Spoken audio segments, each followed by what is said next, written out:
கர்த்தருடைய பரிசுத்த நாமத்துக்கு மகிமை உண்டாவதாக. Glory be to the holy name of the Lord. யாத்திராகமம் 1ஆம் அதிகாரம் 21ஆம் வசனத்தை ஒரு விசை நாம் வாசிக்க கேட்கலாம். Exodus 1:21. மருத்துவச்சிகள் தேவனுக்கு பயந்ததினால் அவர்களுடைய குடும்பங்கள் தலைக்கும்படி செய்தார். மருத்துவச்சிகள் தேவனுக்கு பயந்ததினால் அவருடைய குடும்பங்கள் தலைக்கும்படி தேவன் செய்தார். Because the midwives feared God, the Lord made their houses to flourish. யாத்திராகமம் என்பது தேவனுடைய ஜனங்களுடைய வாழ்க்கை பயணமாக அது அமைந்தது. Exodus shows the journey of the children of Israel. அவர்கள் யாத்திரையை தொடங்கினார்கள். They began their journey. அடிமைத்தனத்திலிருந்து தங்களுடைய வாழ்க்கையை அவர்கள் துவங்கினார்கள். They began their journey from the bondage. அடிமைத்தனத்திலிருந்து விடுதலை பயணம் தொடங்கினது. அதுதான் அங்கே யாத்திராகமத்திலே சித்தரிக்கப்பட்டிருக்கிறது. The journey from the bondage unto deliverance began, and that is the place where they have been delivered. அவர்கள் எகிப்திலே இருந்த நாட்களில் நடந்த ஒரு காரியம், எகிப்தின் ராஜா அவர்களுக்கு விரோதமாக எழும்ப ஆரம்பித்தான். In the days that they were in the land of Egypt, the king of Egypt rose against them. காரணம், தேவனுடைய ஜனங்கள் ஏராளமானவர்களாய் இருந்தார்கள், பலத்தவர்களாக இருந்தார்கள். The reason was they were multiplied and they waxed very mightily. எப்பொழுதெல்லாம் தேவனுடைய ஜனங்கள் தங்களை பலப்படுத்திக் கொள்கிறார்களோ அப்பொழுதெல்லாம் சத்துரு அவர்களுக்கு விரோதமாய் எழும்புகிறதை நாம் வேத வசனத்திலே நாம் பார்க்க முடியும். From the word of God we can see that whenever the people of God waxed mightily in their strength, that time the enemy came against them. எப்பொழுது ஒருவன் ஆவிக்குரியவனாய் மாறுகிறானோ அப்பொழுது அவனுக்கு யுத்தங்கள் தொடங்குகிறது. Whenever one person is changing into a spiritual person, then is his battles beginning. எப்பொழுது ஒருவன் பிரதிஷ்டை உள்ளவனாய் மாற விரும்புகிறானோ அப்பொழுது அவனுக்கு போராட்டங்கள் ஆரம்பிக்கிறது. Whenever one is becoming consecrated, then is his struggles beginning. ஒருவன் பாவியாக இருக்கும் பொழுது அவனுக்கு போராட்டங்கள் கிடையாது. As long as one is a sinner, he has no struggles. ஆனால் பரிசுத்தவானாய் தன்னை அர்ப்பணிக்கும் பொழுது அவனுக்கு பயங்கரமான போராட்டங்கள் அவனை சூழ்ந்து கொள்கிறது. But when he is offering himself as to be a holy person, then is his struggles increasing. இன்றைக்கும் கூட அப்படிப்பட்ட போராட்டங்களை நாம் பார்த்து கொண்டே வரலாம். Even today we can see such struggles prevailing. ஆவிக்கு விரோதமாய் மாம்சமும் மாம்சத்துக்கு விரோதமாய் ஆவியும் ஒன்றுக்கு ஒன்று எதிரடையாக நியமிக்கப்பட்டிருக்கிறது. The spirit against the flesh and the flesh against the spirit is ordained. என்ன இந்த பார்வோன் என்ன செய்தான் தெரியுமா? What did Pharaoh do? தேவனுடைய ஜனங்கள் பலமாக இருக்கிறபடியால் அவர்கள் விருத்தி அடையக்கூடாது என்கிற ஒரு சிந்தை உள்ளவனாக இருந்தான். He had in his mind, because the people were becoming mighty, that they should not progress. ஆனபடியால் பிறக்கிற பிள்ளைகளை எல்லாம் கொன்று போடும்படியாக அவன் கட்டளையிட ஆரம்பித்தான். Therefore he commanded the children who are given birth to be dead. பிள்ளை பிறக்கும்படியாக யாராவது பெண்கள் மருத்துவம் செய்யும் பொழுது அங்கே போய் சேர்ந்தால் மருத்துவச்சிகள் உடனடியாக அந்த பிள்ளையை வைக்கிறது போல வைத்து கடைசியில அதை கொன்று போட வேண்டும். The children who are going to be given birth, when they are coming to birth, these midwives should put them to death. இது 1ஆம் அதிகாரம் 16ல இருந்து நாம் பார்க்க முடியும். These we can see from first chapter verse 14 onwards. ஆண் பிள்ளையானால் கொன்று போடுங்கள், பெண் பிள்ளையானால் உயிரோடு இருக்கட்டும் என்று அவன் சொன்னான். He said, if it is a male child you can kill them, if it is a female child then you can let them alone. ஆனால் அந்த பார்வோனுடைய ஆலோசனைக்கு அந்த மருத்துவச்சிகள் செவி கொடுக்கவில்லை. But the midwives did not give hearken to the words of Pharaoh. தேவன் மருத்துவச்சிகள் நிமித்தம் தம்முடைய ஜனங்களுக்கு நன்மை செய்ய ஆரம்பித்தார். The Lord started to do good because of these midwives. ஆனபடியால் அந்த பிள்ளைகள் எல்லாம் பாதுகாக்கப்பட்டார்கள். Therefore the children were all preserved. 20ஆம் வசனத்தில் சொல்லி இருக்கிறது, தேவன் மருத்துவச்சிகளுக்கு நன்மை செய்தார். Verse 20 we see that the Lord dwelt well with the midwives. மருத்துவச்சிகள் தேவனுக்கு பயந்ததினால் அவர்கள் குடும்பங்களை அவர் தலைக்கும்படி செய்தார். Because these midwives feared the Lord made their families to progress. இன்றைக்கு வேத பாடம், குடும்பம் தலைக்கும்படியாக நாம் என்ன செய்ய வேண்டும்? Today's Bible study is, what should we do for our families to flourish? ஒரு குடும்பம் தலைக்க வேண்டுமானால் ஒரு மனிதன் தேவனுடைய வசனத்திலிருந்து எப்படி தன்னுடைய வாழ்க்கையை அமைத்துக் கொள்ள வேண்டும்? If a family should flourish, how should a man of God lead his life according to the word of God? இன்றைக்கு உலகத்திலே குடும்பங்கள் சிதைந்து போன தன்மைகளை தான் நாம் பார்த்து கொண்டே வர முடியும். Today we can see the families in the world are being scattered abroad. ஒரு காலத்தில் நன்றாய் இருந்த குடும்பங்கள் கூட இன்றைக்கு சீரழிந்து சிதைந்து போய்விட்டது. Even the families which were once in good state have gone into disaster these days. எத்தனையோ ராஜ வம்சங்கள் அழிந்து போனதை நாம் பார்க்க முடியும். We see that many families families have gone, have been Raja destroyed. வம்சங்கள் அழிந்து போனதை பார்க்க We முடியும். see the generation of the kings have been destroyed. எத்தனையோ பேரரசுகள் வீழ்ச்சி அடைந்ததை நாம் பார்க்க முடியும். We see that great emperors have been destroyed. இப்படி அநேக சம்பவங்களை உலக சரித்திரத்திலிருந்து வேத வசனங்களிலிருந்து நாம் விளங்கிக் கொள்ள முடியும். From the historical events and from the word of God, we can understand many incidents like this. தாவீதின் குடும்பம் கூட ஒரு செழித்திருந்தது. ஆனால் அதுவும் கூட ஒரு காலகட்டத்திலே அது விழுந்து போன கூடாரம் போல மாறி போய்விட்டது. Even the family of David flourished at one time, but it became like a tabernacle fallen. விழுந்து போன தாவீதின் கூடாரத்தை கர்த்தர் எழுப்பி நிறுத்தினார் என்று வேதம் சொல்லுகிறது. We see that the word of God states that the fallen tabernacle of David was made to குடும்பம் rise. என்பது உலகத்தில் சொல்வார்கள் குடும்பம் ஒரு கோவில் என்று. We see in the world that the family is a church, ஆனா கோவில் ஒரு டெம்பிள். is a temple. குடும்பம் ஒரு கல்லறையை போல தான் இன்றைக்கு எல்லா இடங்களிலும் காணப்படுகிறது. But the families are found as sepulcher in many houses these நம்முடைய days. குடும்பங்கள் கோவில்களாக இருக்க வேண்டுமே தவிர கல்லறைகளாக இருக்க கூடாது. Our houses should be a temple and not a sepulcher. ஒரு தேவனுடைய பிள்ளையினுடைய குடும்பம் தழைக்க வேண்டும். A family, God's child and his family should flourish. இங்கே உட்கார்ந்து இருக்கிறீர்களே, இந்த சத்தத்தை கேட்கிறீர்களே, உங்களுடைய குடும்பங்கள் தழைத்திருக்கிறதா? You who are seated here, you who hear the word of God, is your family flourishing? தேவன் ஒரு குடும்பத்தை தழைக்க வைக்க என்ன செய்கிறார்? What does the Lord do to make a family to flourish? இல்லாவிட்டால் அந்த குடும்பங்கள் தழைக்க அவர் எதை விரும்புகிறார்? Or what does he desire that the family should flourish? என்ன செய்தால் நம்முடைய குடும்பங்கள் தழைக்கும்? What should you do that your family will flourish? இந்த மருத்துவச்சிகள் தேவனுடைய பிள்ளைகள் அல்ல. These midwives are not the children of God. அவர்கள் ரட்சிக்கப்பட்டவர்களும் அல்ல. They have not been saved. அவர்கள் எகிப்தைச் சேர்ந்தவர்கள். They were belonging to Egypt. பார்வோனுடைய கட்டுப்பாட்டிலே இருக்கிறவர்கள். They were under the custody of Pharaoh. தேவன் ஒரு குடும்பத்தை அவர் தழைக்க வைக்க வேண்டுமானால் யாராக இருந்தாலும் அந்த குடும்பத்தை அவர் தழைக்க வைக்க முடியும். If the Lord wants to flourish a family, whomever he may be, the Lord will flourish him. அவர் நல்லோர் மேலும் அவர் தீயோர் மேலும் மழையை வருஷிக்க பண்ணுகிறார். He causeth his rain to pour upon the good and the bad. நல்லோர் மேலும் தீயோர் மேலும் அவர் சூரியனை உதிக்கச் செய்கிறார். He causes the sun to shine upon the good and the bad. இந்த மருத்துவச்சிகள் பார்வோனுடைய ஆளுகையிலே இல்லாவிட்டால் பார்வோனுடைய தேசத்திலே சேர்ந்தவர்களாக இருந்தாலும் அவர்கள் குடும்பங்களை தழைக்க வைத்த கர்த்தர் நம்முடைய குடும்பங்களும் தழைக்க வைக்க வல்லவராக இருக்கிறார். Although these midwives belong to the custody of Pharaoh or ever in the land of Pharaoh, he made them to progress, even so he will progress our lives. முதலாவது நம்முடைய குடும்பம் தழைக்க நாம் என்ன செய்ய வேண்டும்? Firstly, for our family to flourish, what should we do? ரொம்ப சிம்பிளான ஒரு கான்செப்ட் தான். It's a simple concept. தன்னுடைய குடும்பத்திற்காக ஒரு மனிதன் எவ்வளவோ பிரயாசப்படுகிறான். A man is laboring hard for his family.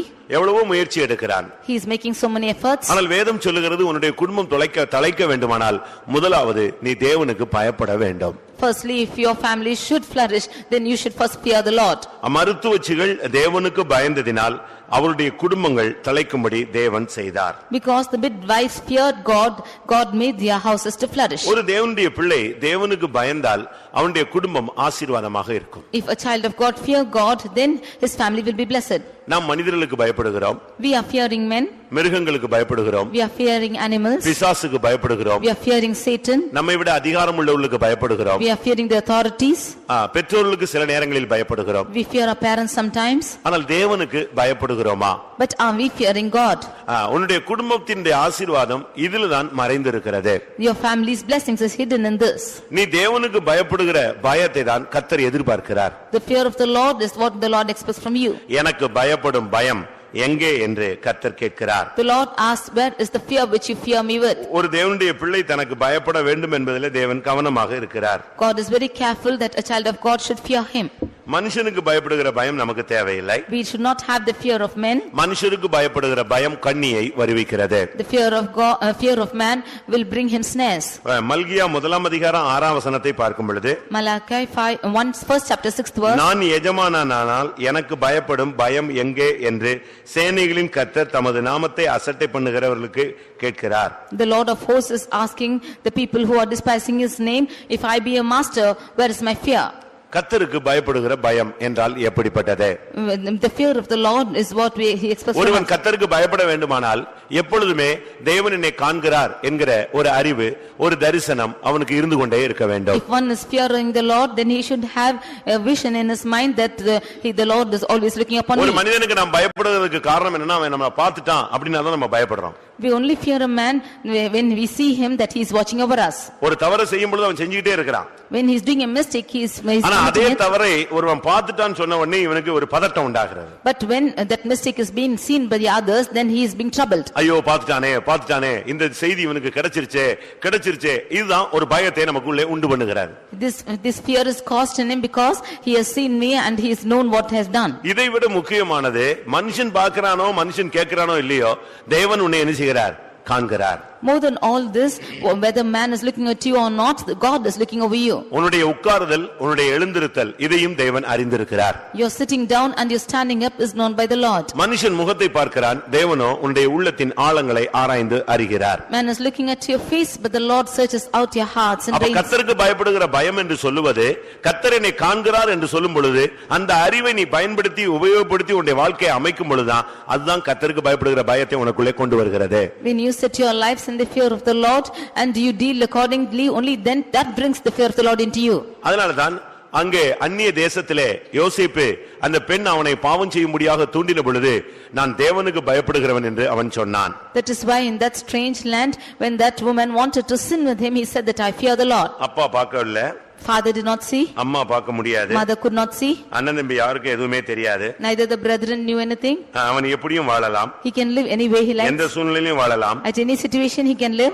இனி எப்படி இருந்தாலும் அவனுக்கு என்ன பிரச்சனையே கிடையாது. However he lives, there's no problem for him. ஆனால் இப்பொழுது அவன் என்ன சொல்லுகிறான்? But now what he says? தேவனுக்கு விரோதமாய் நான் பாவம் செய்வது எப்படி என்றான். He says, how can I sin before the Lord? அப்படியானால் இதிலிருந்து என்ன விளங்கிக் கொள்கிறோம்? That means what can we understand from தேவன் this? என்னை காண்கிறார் ஒன்று. Firstly, God is seeing over me. இரண்டாவது நான் எது செய்தாலும் அது எந்த தவறு செய்தாலும் அது தேவனுக்கு விரோதமானது. Whatever mistake I commit, that is against the Lord. இந்த இரண்டு அறிவும் எப்பொழுதும் ஒரு தேவனுடைய பிள்ளைக்கு இருந்து கொண்டே இருக்க வேண்டும். Both these experiences must be found in a child of God. ஒன்று கர்த்தர் உன்னை காண்கிறார். Firstly, the Lord is watching over you. இரண்டாவது நீ எந்த ஒரு தவறு செய்தாலும் அது தேவனுக்கு விரோதமானது. Secondly, whatever mistake you commit, it is against the Lord. இந்த ரெண்டு அறிவும் தான் உன்னை சரிப்படுத்தும்போதே அதுதான் தேவனுக்கு பயப்படுகிற பயம். Only these two experiences are rectifying you, that is the fear of the Lord. தாவீது பத்சேபாளுக்கு விரோதமாக பாவம் செய்தான். David sinned with Bathsheba. பத்சேபாளோடு அவன் தவறு செய்தான். He committed sin with Bathsheba. ஆனால் தேவனுடைய சமூகத்தில் வந்து அறிக்கை செய்யும் பொழுது அவன் என்ன சொல்லுகிறான்? But when he came and confessed in the presence of God, what he says? வேதம் என்ன சொல்லுகிறது? What does the word of God say? அவன் சொல்லுகிறான், நான் தேவரீர் ஒருவருக்கு விரோதமாகவே பாவம் செய்தேன். He says, I have sinned against the Lord God alone. 51ஆம் சங்கீதம் 4ஆம் வசனத்தில் இந்த வார்த்தையை அவர் உபயோகிக்கிறான். 51st Psalm verse 4, he says this word. அப்படியானால் இது தேவனுக்கு விரோதமான குற்றம் என்கிற அறிவு இவனுக்கு இப்பொழுதுதான் கிடைத்தது. When did he receive the wisdom of the ஆனால் தேவன் என்னை காண்கிறார் என்கிற அறிவு அவனுக்கு இருந்திருக்குமானால், if he had the thought that the Lord is watching over him, தேவன் என்னை பார்த்துக் கொண்டே இருக்கிறார் என்கிற அறிவு இருந்திருக்குமானால் இந்த தவறை அவன் செய்திருக்கவே மாட்டான். he wouldn't have committed the sin if the Lord is watching over him. லூக்கா எழுதின சுவிசேஷத்திலே நாம் அந்த இளைய குமாரனை பார்க்கும் பொழுது, In the Gospel of Luke, when we see about the younger son, அவனுடைய அறிக்கை என்ன? what is his confession? ஒரு காலத்தில் அவனுக்கு அந்த அறிவு இல்லை. He did not have this wisdom once upon a time. இஷ்டத்துக்கு பாவம் செய்து தன்னுடைய ஆஸ்தியை அழித்தவன். He lived according to his sin and left all his riches. ஆனால் இப்பொழுது அவனுக்கு ஒரு தெளிவான அறிவு கிடைத்தது. Now he had a clear mind. அந்த அறிவு என்ன சொல்லி கொடுத்தது? What does that mind say to நீ him? செய்ததெல்லாம் பரலோகத்துக்கு விரோதமானது. All what you have done is against heaven. நீ செய்ததெல்லாம் பரத்துக்கு விரோதமான ஒரு செயல். All your actions are against heaven. அது தகப்பனுக்கு விரோதமான ஒரு செயல். It is the works against the father. இது அவனுக்கு ஆவி அந்த புத்தி தெளிந்தபோது கிடைத்த ஒரு அறிவு. When he had a sober mind, he had this vision. லூக்கா 15:18 இல்லாவிட்டால் 21 நாம் இதை பார்க்க முடியும். Luke 15:18 and 21 we can see இதிலிருந்து this. என்ன விளங்கிக் கொள்கிறோம்? What do we understand from this? தேவன் தன்னை பார்க்கிறார் என்ற அறிவு இல்லாதவன் தேவனுக்கு பயப்படாமலே வாழ்ந்து கொண்டு வருகிறான். He who has no vision that the Lord is looking over him does not live with fear. தேவன் என்னை காண்கிறார், நான் செய்கிற தவறுகள் தேவனுக்கு விரோதமானது என்ற அறிவு எப்பொழுது வருகிறதோ அவன் தேவனுக்கு பயந்து நடக்கிறான். எந்த சூழ்நிலையிலும் அவன் பாவத்துக்கு இடம் கொடுக்க மாட்டான். Whenever he has the mind that the Lord is watching over me and the Lord is looking upon my mistakes, then he will not give room for sin any time. இப்படிப்பட்ட வாழ்க்கையை தான் யோவான் சொல்லும் பொழுது தேவனால் பிறந்தவன் பாவம் செய்யான் என்று அவன் சொல்லி காண்பிக்கிறார். That is what John says, that he who is born of God will not commit sin. ஒரு தகப்பன் தன்னுடைய குடும்பம் தலைக்க வேண்டுமானால், ஒரு தாய் தன்னுடைய குடும்பம் தலைக்க வேண்டுமானால் தேவனுக்கு பயந்தவர்களாய் மாற வேண்டியது அவசியம். If a father should make his family to flourish or the mother should make the family to flourish, then he should have the fear of God. மனைவி பிள்ளைகள் இளைப்பாறுதலோடு தலைத்த ஒரு குடும்பமாக இருக்க வேண்டுமானால் அவர்கள் தேவனுக்கு பயப்பட்டே ஆக வேண்டும். If the husband, wife and children should live as a family which is flourishing, then they should definitely fear God. ஒரு தகப்பன் தேவனுக்கு பயப்படுகிறான், தாய் தேவனுக்கு பயப்படுகிறாள், பிள்ளை தேவனுக்கு பயப்படுகிறாள் என்று சொன்னால் அந்த இடத்துல பாவத்துக்கு இடமே இல்லை. If the father is fearing God and the mother is fearing God and so the children, there is no room for sin. அந்த குடும்பம் எப்படி இருக்கும் தெரியுமா? See how that family will be. 128ஆம் சங்கீதம் முழுவதும் அந்த குடும்பத்துக்குரிய வாக்குத்தத்தங்களும் அம்சங்களுமாக சொல்லப்பட்டிருக்கிறது. The 128th psalm is belonging to that family and the blessings belong to them. 128ஆம் சங்கீதம் முதலாம் வசனத்தை வாசிக்கலாம். Psalm 128 verse 1. கர்த்தருக்கு பயந்து அவர் வழிகளில் நடக்கிறவன் எவனோ அவன் பாக்கியவான். பாத்தீங்களா? கர்த்தருக்கு பயந்து நடக்கிற மனுஷனுடைய வாழ்க்கை அங்கே அழகாக சித்தரிக்கப்பட்டிருக்கிறது. The life of a man who is fearing God, his life is prescribed here. அவனுடைய மனைவி எப்படி இருப்பாள்? How his wife will be. அவனுடைய பிள்ளைகள் எப்படி இருப்பார்கள்? How his children would be. அவன் எப்படி இருப்பான்? How he would be. அவனுடைய பிள்ளைகளுடைய பிள்ளைகள் எப்படி இருக்கும்? How will it be his grandchildren. இதெல்லாம் தெளிவாக அங்கே அழகாக சொல்லப்பட்டிருக்கிறது. These are cited clearly in this place. இதிலிருந்து என்ன விளங்கிக் கொள்கிறோம்? What do we understand from this? தேவனுக்கு பயந்தால் நம்முடைய குடும்பங்கள் தழைக்கும். If we should fear God, then our families will flourish. நம்மில் எத்தனை பேர் தேவனுக்கு பயந்த ஒரு வாழ்க்கை வாழ்கிறோம்? How many of us are living a life fearing God? இந்த உலகத்துல உன்னுடைய காணிக்கையை தேவன் எதிர்பார்க்கிறது இல்ல. The Lord does not expect an offering from you in this world. இந்த உலகத்துல நீ கொடுக்கிற காணிக்கை அவருக்கு முக்கியமே கிடையாது. Your offering in this world is not pleasing to him. சங்கீதத்திலே சங்கீதக்காரன் சொல்கிறான், என்னுடைய பணம் என்னுடைய செல்வம் உமக்கு தேவையில்லை என்று அவனே சொல்லுகிறான். Psalmist says that my riches are not wanted to you. என்னுடைய செல்வம் உமக்கு தேவையாயிராது. My riches are not wanting for you. சங்கீதம் 16:2ல என் செல்வம் உமக்கு வேண்டியதில்லை. In Psalm 16:2 we can see that my riches does not belong to you. அவர் எதிர்பார்க்கிறது என்ன தெரியுமா? What does he expect from us? ஒரு தேவனுடைய பிள்ளையிடத்திலிருந்து கர்த்தர் எதிர்பார்க்கிற ஒரு காரியம் என்ன? What is the matter that the Lord expects from a child of God? உபாகமம் 10ஆம் அதிகாரம் Deuteronomy chapter 10 12-13 வசனங்களை வாசிப்போம். 12 and 13. உபாகமம் 10ஆம் அதிகாரம் 12-13. இப்பொழுதும் இஸ்ரவேலே, நீ உன் தேவனாகிய கர்த்தருக்கு பயந்து அவர் வழிகளில் எல்லாம் நடந்து அவரிடத்தில் அன்பு கூர்ந்து உன் முழு இருதயத்தோடும் உன் முழு ஆத்துமாவோடும் உன் தேவனாகிய கர்த்தரை சேவித்து நான் இன்று உனக்கு கற்பிக்கிற கர்த்தருடைய கற்பனைகளையும் அவருடைய கட்டளைகளையும் உனக்கு நன்மை உண்டாகும்படி கைக்கொள்ள வேண்டும் என்பதையே அல்லாமல் வேறே எதை உன் தேவனாகிய கர்த்தர் உன்னிடத்தில் கேட்கிறார். முதல் வார்த்தை, இஸ்ரவேலே உன் தேவனாகிய கர்த்தருக்கு பயந்து நட, வேற எதை உன் தேவனாகிய கர்த்தர் உன்னிடத்தில் கேட்கிறார்? The first verse it says, now Israel, what does the Lord God require of thee but to fear the Lord thy God? கர்த்தருக்கு பயந்து நடக்கிறது தான் கர்த்தர் முதலாவது உன்னிடத்தில் கேட்கிறார். Firstly the Lord asks thee to walk in fear of அதிலிருந்து என்ன God. விளங்கிக் கொள்கிறோம்? What do we understand from this? ஒரு பாவம் இல்லாத ஒரு வாழ்க்கையை தான் கர்த்தர் உன்னிடத்தில் எதிர்பார்க்கிறார். A life without sin is what the Lord expects from you. மற்ற எதுவுமே தேவன் உன்னிடத்திலிருந்து எதிர்பார்க்கிறது இல்லை. The Lord does not expect anything else from you. உன்னுடைய பணம், உன்னுடைய பொருள், உன்னுடைய ஆஸ்தி, இவைகள் எல்லாம் அவருக்கு முக்கியமானது அல்ல. Your money, your riches and your wealth is not important for him. ஒரு மனிதனுடைய ஊழியத்தை விட ஜீவியம் முக்கியமானது. More than the ministry of a man, his life is most இங்கே important. நாம் பார்க்கும் பொழுது அந்த மருத்துவச்சிகள் தேவனுக்கு பயந்தார்கள். Here the midwives fear the Lord.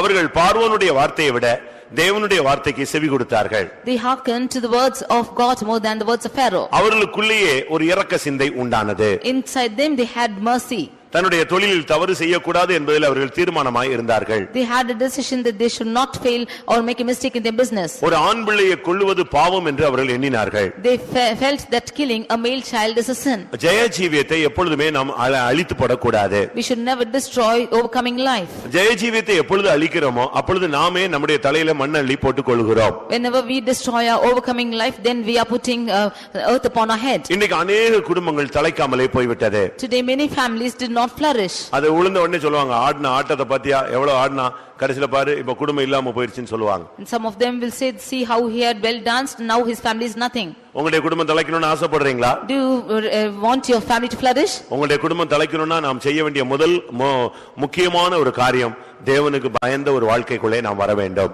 If you want your family to flourish, first most prominent thing which you have to do is to fear God. தேவன் என்னை காண்கிறார். God is watching over me. நான் செய்யற தவறுகள் தேவனுக்கு விரோதமானது. The mistakes which I commit is against the Lord. இது இப்ப ஆணி அடிச்ச மாதிரி உங்க மனசுல நீங்க அடிச்சு வச்சுக்கோங்க. You should nail it as a nail in your head. நீங்க உங்களை எங்க கொண்டு போய் விட்டாலும் நீங்க பாவம் செய்ய மாட்டீங்க. Wherever you go, you will never commit sin.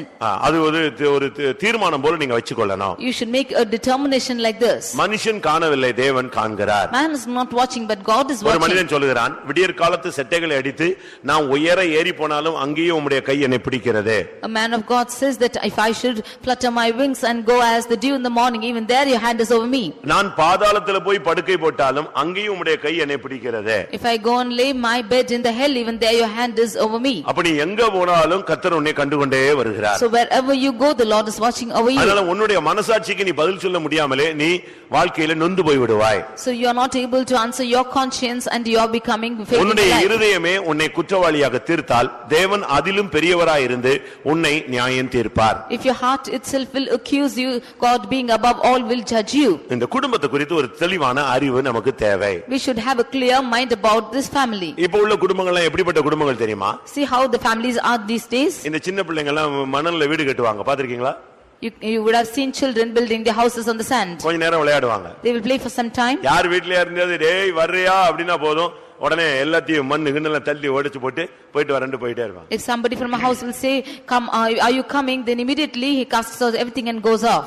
இது வந்து சிறு பிள்ளைகளுடைய வாழ்க்கை. This is the life of small children. இன்னைக்கு நமக்குடைய பெரியவங்க கூட இப்படி தான் வாழ்கிறார்கள். Even elderly people are living like this. யாராவது அம்மா கூப்பிட்டா அண்ணன் கூப்பிட்டா தம்பி கூப்பிட்டா குடும்பத்தையே உடைச்சு நொறுக்கி குப்பையில போட்டு போயிட்டே இருக்கான். If the father, brother or sister will call, then they are breaking their families and going off. முதலாவது நம்முடைய குடும்பத்தை குறித்து ஒரு தெளிவான அறிவு நமக்கு தேவை. Firstly, we need a clear wisdom about a family. அப்படி ஒரு அறிவு இல்லாத ஆளு கல்யாணம் கட்டவே கூடாது. One who is not having this vision should not get married. வயசாயிடுச்சுன்னு சொல்லிட்டு கல்யாணம் கட்டி விட்டு அவன் போய் குடும்பத்தை போட்டு குழப்ப கூடாது. Not to say that you are aged person going and getting married should not confuse the family. குடும்பம் வந்து ஒரு விசுவாச வீடு போல இருக்கணும். A family should be like a faith home. ஒரு பிரேயர் ஹவுஸ் போல இருக்கணும். It should be like a prayer house. அது ரட்சிக்கப்பட்ட ஒரு இடமாக இருக்க வேண்டும். It should be a saved place. வீடு வந்து நீங்க நல்ல ஒரு மெயின்டைன் பண்ண வேண்டும். You should maintain your house well. House maintain பண்ணனும்னா நல்லா சுத்தம் பண்ணி வைக்கணும் அப்படி நான் சொல்ல வரல. உங்களுடைய லைஃப், உங்களுடைய குடும்பம், மனைவி, புருஷன், பிள்ளை, இந்த அமைப்பு வந்து தேவனால் ஏற்படுத்தப்பட்ட ஒரு அமைப்பு. The husband, wife and the children have been kept as a temple by the Lord. அவர் ஒருவனை அல்லவா படைத்தார். He has created one person. எதற்காக ஒருவனை படைத்தார்? For what purpose did he create? தேவ பக்தியுள்ள சந்ததியை பெரும்படித்தானே. That he might develop holy descendants. அப்படிதான் வேதம் சொல்லுகிறது. That is how the word of God says. ஒருவனை கர்த்தர் படைச்சதுக்கு காரணம் அவன் மூலமா தேவ பக்தி உள்ள ஒரு சந்ததியை அவர் பெற்றுக்கொள்ள வாஞ்சித்தார். The reason for God creating one person is to create holy descendants out of him. உங்களுடைய குடும்பம் எப்படி இருக்குன்னு பாருங்க. How is your family? உங்களுடைய குடும்பம் தலைக்குதா? How is your family flourishing?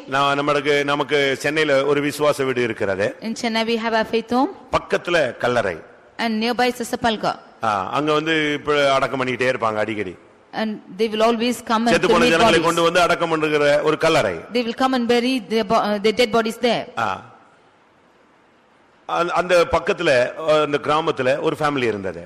There is a nearby village and the family there. அவன் ஒரு குடிகாரன். He was a drunkard. அந்த குடிகாரன் டெய்லி குடிச்சிட்டு வந்து மனைவி பிள்ளையை அடிச்சிட்டே இருப்பான். The drunkard will drink every day and beat his wife and children. நான் சொல்றது உண்மையான ஒரு சம்பவம். This is a true incident which I say. Daily குடிப்பான், சாயங்காலம் வந்தா வீடு ஒரே கபலீகரமா இருக்கும். Every day he used to drink and come and make a daily மனைவிக்கு அடி சண்டை, ரோட்ல கிடந்து அடிக்கிறது இழுக்கிறது கேவலமாக இருக்கும்.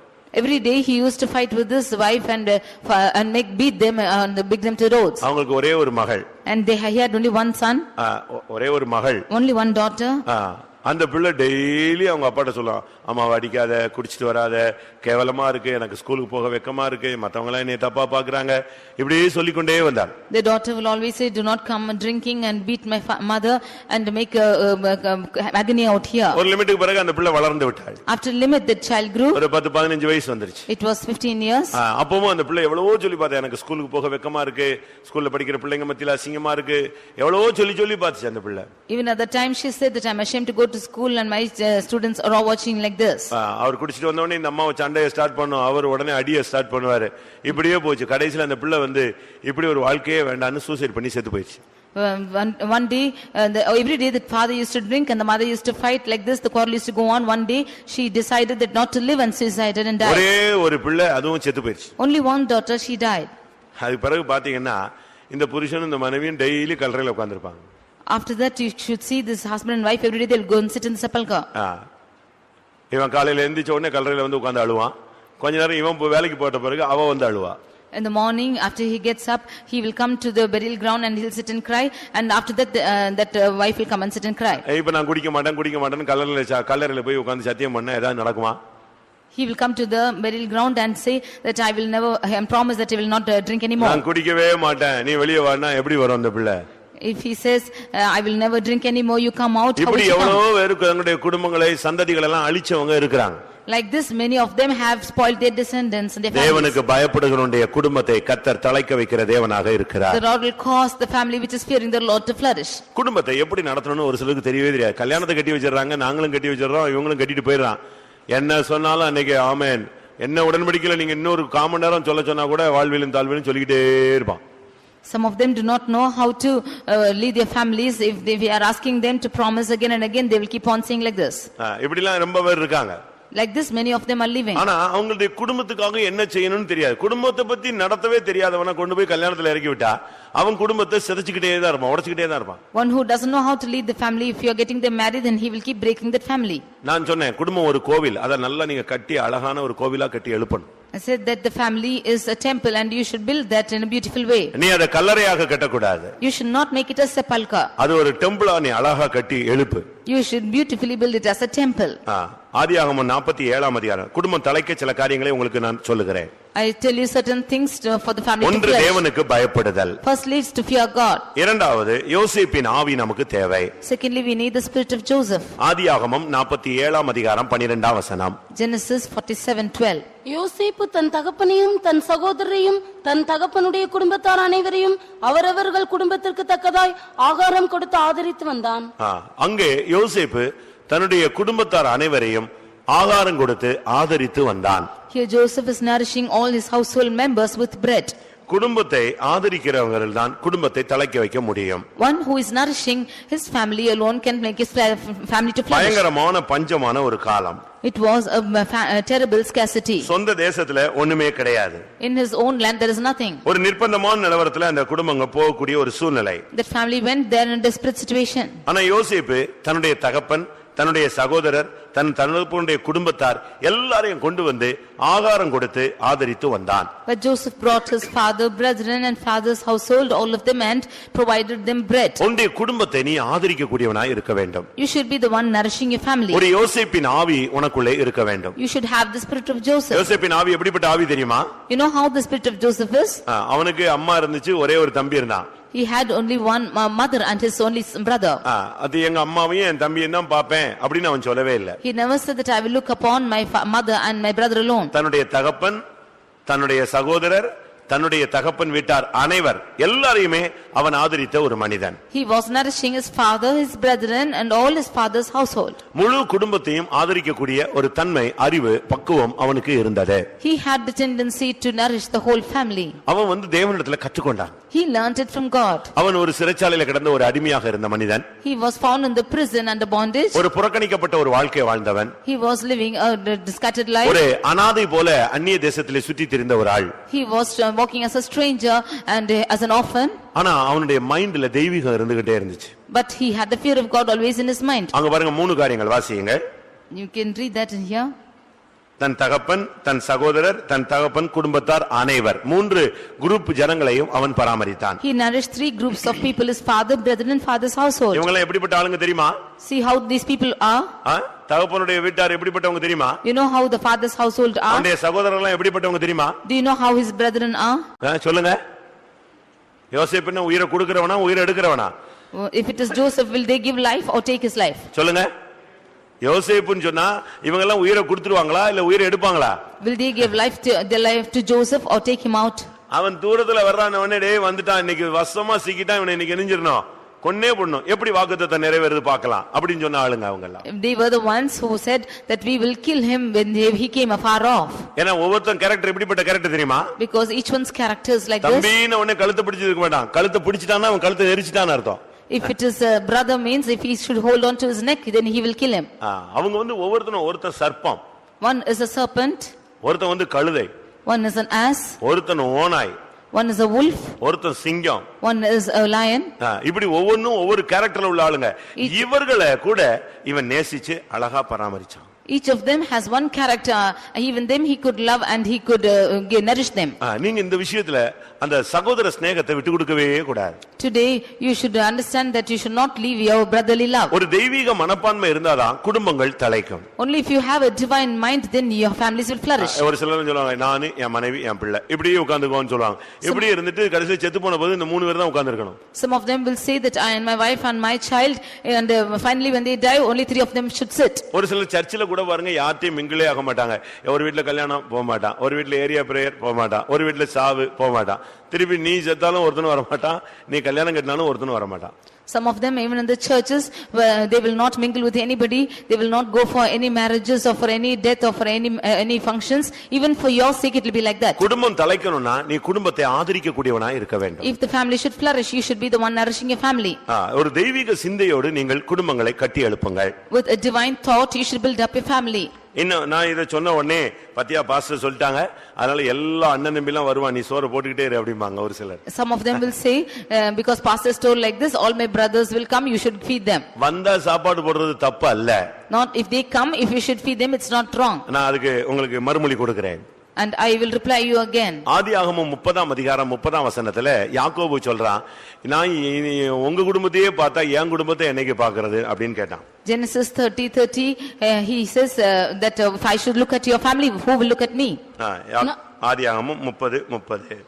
நான் வரும் முன்னே உமக்கு இருந்தது கொஞ்சம், நான் வந்த பின் கர்த்தர் உம்மை ஆசீர்வதித்ததினால் அது மிகவும் பெருகியிருக்கிறது. இனி நான் என் குடும்பத்துக்கு சம்பாத்தியம் பண்ணுவது எப்பொழுது என்றான். இனி நான் என் குடும்பத்துக்கு சம்பாத்தியம் பண்ணுவது எப்பொழுது? He says, now when shall I provide for my own house also? ஒரு சிலர் சம்பாதிச்சு கொடுத்துக்கிட்டே இருப்பாங்க, இங்க இவங்க பிள்ளைகளுக்கு சாப்பாடு இருக்காது. அப்படி இந்த அவராது குடும்பத்தை நடத்த ஒரு சரியான நாலேஜ் நமக்கு தேவை. We need a proper mind to lead the family, that we should earn and not only provide to our family. ஒரு 20 வருஷம் இவன் மாமனார் வீட்ல அடிமை போல உட்கார்ந்துட்டே இருந்தான். For 20 years he was a bondage under his father-in-law's house. ஆனா இப்போ என்ன நடந்தது? But now what happened? இவன் சொல்றான், இனிமே என்னுடைய குடும்பத்துக்கு நான் சம்பாத்தியம் பண்ணணும்னு ஆசைப்படுறேன். Now he says that he desires to provide for his own house. என் ஃபேமிலியை என் பிள்ளைகளை பார்க்கணும்னு ஆசைப்படுறேன். I desire to look after my own family and children. அதனால நான் என்னுடைய வழியில போனாதான் எனக்கு சரியா வரும். If I should leave this place alone, it will be right. இருந்து என்ன விளங்கி கொள்ளுகிறோம்? What do we understand from this? குடும்பத்தை ஆதரிக்கணும், அண்ணன் தம்பி எல்லாம் தேவை. ஆனா அதே நேரத்துல அண்ணன் தம்பி தான் வாழ்க்கைன்னு நீ போய் உன்னுடைய குடும்பத்தை நடுத்தருல விட்டு விட கூடாது. You need your brethren and you should provide for them, but thinking that they are only your own, you should not leave your family. ஆபத்தில் உதவவே சகோதரன் பிறந்திருக்கிறார். For to help in the times of danger is the brother born. உன்னுடைய அண்ணனுக்கோ தம்பிக்கோ உன்னுடைய குடும்பத்துல யாருக்கோ கஷ்டம்னா நீ அவர்களை ஆதரிக்க வேண்டியது உன்னுடைய கடமை. For your brother or your younger brother, it is needful for you to help them in times of need. அது தவறு கிடையாது. அது மனைவியும் தடுக்க கூடாது, புருஷனும் தடுக்க கூடாது. That should not be a harm, whether it be for a wife or a husband. ஆனா அதே நேரத்துல But at the same time, எங்க அண்ணன் தான் முக்கியம், எங்க அக்கா தான் முக்கியம், மனைவி முக்கியம் இல்ல, புருஷன் முக்கியம் இல்ல, அப்படிப்பட்ட ஸ்டேட்மென்ட்கள் குடும்பத்தை நொறுக்கி விடுகிறது. one who says that my sister or my brother is most important, then you will spoil a family. அப்படிப்பட்டவங்க கல்யாணம் கட்டாமலே அண்ணன் தம்பியோடு இருந்து கொண்டே இருக்க வேண்டும். Such people could live with the brothers and sisters without getting married. ஏன்னா அவங்களுக்கு குடும்பத்தை கட்டி எழுப்ப தெரியாது. Because they do not know how to build their family. குடும்பத்தை கட்டி எழுப்ப தெரியாதவனுக்கு குடும்ப வாழ்க்கை அவசியம் இல்லை. One who doesn't know how to build that family life is not needful for them. பைபிள்ல தீக்குருவிகளை குறித்து சொல்லி இருக்கிறது. We read about ostriches in the word of அந்த God. தீக்குருவி என்ன செய்யும் தெரியுமா? முட்டையை இட்டுட்டு அது பாட்டு போயிட்டே இருக்கும். The ostrich will lay its leg and just walk off. அது யாராவது மிதிச்சிடுவாங்களே, அது பொரிக்குமா, அது அடகாக்கணுமே, அந்த அறிவே அதுக்கு கிடையாது. It will not have a mind if somebody will walk over it and break it, or if the chick should be burst out. அது தீர்க்கதரிசன புத்தகங்கள்ல அழகாக சொல்லி இருக்கிறது. You can read that in the prophetical book. நாம் அப்படி இருக்க கூடாது. We should not be found like நம்முடைய that. குடும்பத்தை குறித்து எப்பொழுதுமே ஒரு கவனம் இருந்துகிட்டே இருக்க வேண்டும். We have always a thought about a family. நம்ம அலைந்து திரிஞ்சு சம்பாதிக்கிறது, கஷ்டப்படுறது, பாடுபடுறது எல்லாமே நம்முடைய சந்ததிகளுக்காக தான். We are just going about and earning just for our descendants. நீ அந்த வேலையை நீ சரியான விதத்துல செய்ய வேண்டும். You should do this work in a right manner. ஒன்று நீ தேவனுக்கு பயப்படுவது, இரண்டாவது நீ தேவனுடைய குடும்பத்தை நீ ஆதரிக்க வேண்டியது அவசியம். Firstly, you should fear God. Secondly, you should nourish your family. மூன்றாவது, thirdly, இங்கே யாக்கோபு சொல்கிறார், என் குடும்பத்துக்கு நான் சம்பாத்தியம் பண்ண வேண்டும். Here Jacob says that I should provide for my own house. ஒரு சிலர் எல்லாம் சம்பாத்தியம் பண்ணுவாங்க, ஒரே நாள்ல அழிச்சிருவாங்க. Some of them will earn but destroy it in one day. அது தவறு. That is wrong. சுகபோக வாழ்வை நம்ம வாஞ்சிக்க வேண்டிய அவசியமே கிடையாது. We should not desire for a luxurious life. 1ஆம் தேதியில இருந்து 10ஆம் தேதி வரைக்கும் பாத்தீங்கன்னா ராஜ சாப்பாடா இருக்கும். 30ஆம் தேதி பாத்தீங்கன்னா பிச்சைக்கார சாப்பிடுற சாப்பாடாயிரும். You will have the king's meat from 1st to 10th, and after that on 30th you will have a beggar's meat. இவங்களுக்கு அந்த வரவை வச்சு செலவு செய்யக்கூடிய அந்த கெபாசிட்டி இல்ல. They have no capacity to run the family with the income. ஒரு சிலர் சம்பாதிச்சது காலியாகிற வரைக்கும் அடுத்த சம்பாத்தியம் பண்ண மாட்டான். Some of them until they make an end for all their salary, they will not go and earn. உனக்கு கையில் கர்த்தர் கிருபை தர வரைக்கும் நீ சம்பாதிச்சுக்கிட்டே இருக்கலாம். As the long the Lord grants you grace, you should go and earn. வேதம் என்ன சொல்லுகிறது? What does the word of God say? ஐஸ்வரியத்தை சம்பாதிக்கத்தக்க பலனை கர்த்தரே உனக்கு தருகிறார். The Lord grants the strength that you might earn riches. உபாகமம் 8ஆம் அதிகாரத்தை பார்க்கும் பொழுது Deuteronomy chapter 8 18ஆம் வசனத்திலே verse 18. ஐஸ்வரியத்தை சம்பாதிக்கிறதான பலனை அவரே உனக்கு கொடுக்கிறவர். The Lord grants the strength that you might earn your riches. அதனால கர்த்தருடைய ஆசீர்வாதம் உனக்கு ஐஸ்வரியத்தை தரும். Therefore the blessing of the Lord will add riches to him. உன் கையினால் செய்ய முடிந்ததை நீ முழு பலத்தோடு செய், கர்த்தர் அதை உனக்கு வாய்க்க பண்ணுவார். That which you do out of your hands, do it with all your strength, and the Lord will make it கடன் வாங்கி progress. வாழ்வதை விட உன் கையின் பிரயாசத்தை நீ சாப்பிடுவது நல்லது. More than getting lent from the others and eating, it's good for you to eat of the fruit of your hands. இப்ப யாக்கோபு 20 வருஷம் மாமனார் வீட்டிலே இருந்து விட்டான். Jacob was there in his father-in-law's house for 20 அவன் years. சொல்றான், இப்பொழுது இனிமே நான் என் குடும்பத்துக்கு சம்பாதிக்கணும்னு ஆசைப்படுறேன். He said, hereafter I desire to earn for my family, ஏன்னா எனக்கும் பிள்ளைகள் இருக்காங்க. because I too have children. என்னுடைய பிள்ளைகளுடைய வருங்காலத்தை நான் பார்க்க வேண்டும். I should look for the future of my children. அது அவனுடைய சிந்தையில இருந்து கொண்டே இருந்தது. That was in his mind. இன்னைக்கு பாருங்க, இன்னைக்கு சம்பாத்தியங்கிறது ரொம்ப கஷ்டமான ஒரு காரியம். Today earning is most difficult. இரண்டாவது ஏர்னிங் நம்முடைய குடும்பத்துக்கு காணுதான்னு பார்த்தா அது அதை விட கஷ்டமானது. And the earning to meet our family's needs is most important, is very difficult. ஏனென்றால் இன்னைக்கு உள்ள நம்முடைய வாழ்க்கை முறையில நம்முடைய தேவைகள் அதிகரித்துக் கொண்டே வருகிறது. Because the needs for our daily needs are increasing. ஒவ்வொரு இடத்துல பயங்கரமான செலவுகளை நாம் செய்ய வேண்டியிருக்கிறது. And we have to expend more in some places. Budget தாக்கல் செய்றோம், ஆனாலும் நிதி பற்றாக்குறை வந்துகிட்டே தான் இருக்கு. Although the budget is being put every year, there is every shortcoming, everything. நம்ம என்னெல்லாமோ பிளான் போடுறோம், அது இன்னொரு பிளான்ல போயிட்டே இருக்கு. We have different plans, but it's going in different angles. படிப்புக்கே நம்ம எவ்வளவு செலவழிக்க வேண்டியிருக்கு. For education we have to spend a lot. ஒரு சிலர்லாம் தன்னுடைய Dressக்காகவே கணக்கொலக்கலாம் செலவழிக்கிறாங்க. Some of them spend lavishly for their dressing.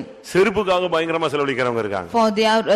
For their footwear they are spending a lot. ரொம்ப சிம்பிளா நீங்க வாழ்ந்து பழகிட்டீங்கன்னா இந்த விசுவாச மார்க்கத்துல நீங்க தைரியமா போயிட்டே இருக்கலாம். If you practice to live a simple life, you can boldly go on in this faith life. வாழ்க்கை முறையை நீங்க எளிமையா மாற்றுங்க, உங்களுடைய தேவைகள் நிறைவாக உங்களுக்கு இருக்கும். You make your lifestyle simple and all your needs will be satisfied. கால்ல போடுற செருப்புக்கு நம்ம 1000 ரூபாய் செலவழிக்க வேண்டிய அவசியம் இல்லன்னு நான் நினைக்கிறேன். I think there is no need for us to spend 1000 rupees for our footwears.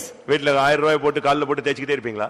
Will you give 1000 rupees and just always put it over your legs? அது மாடலா வந்த உடனே மாட்டிக்கிறீங்க. If it's coming in a model, then you will put it on. நான் சொல்றது உங்களுக்கு ஒருவேளை கஷ்டமா இருக்கும். It might be difficult to you. நீ கஷ்டப்படுறத நீ அனாவசியமா வீணாக்க கூடாது. பிற்காலத்துல உன்னுடைய தேவைகளுக்கு அதை வைப்பது நல்லது. But what you are laboring hard, you should not lavishly spend it, but in the later times it will be good for you. ஒரு சிலர்லாம் ரொம்ப அசால்ட்டா பேசுவாங்க, இன்னைக்கு சம்பாதிக்கிறோம் நாளைக்கு இருக்குமோ இல்லையோன்னு. நாளைக்கு போய் அடுத்த வீட்ல போய் வாசல்ல நிப்ப கடனுக்கு. Some of them will speak like this, that who will see that whether we live for tomorrow or not, but next day they will go and lend. நம்முடைய ஆளுங்களுக்கு கர்த்தர் ஆசீர்வதிப்பார் என்கிற விசுவாசத்தை காட்டிலும் more than the faith that the Lord will bless us.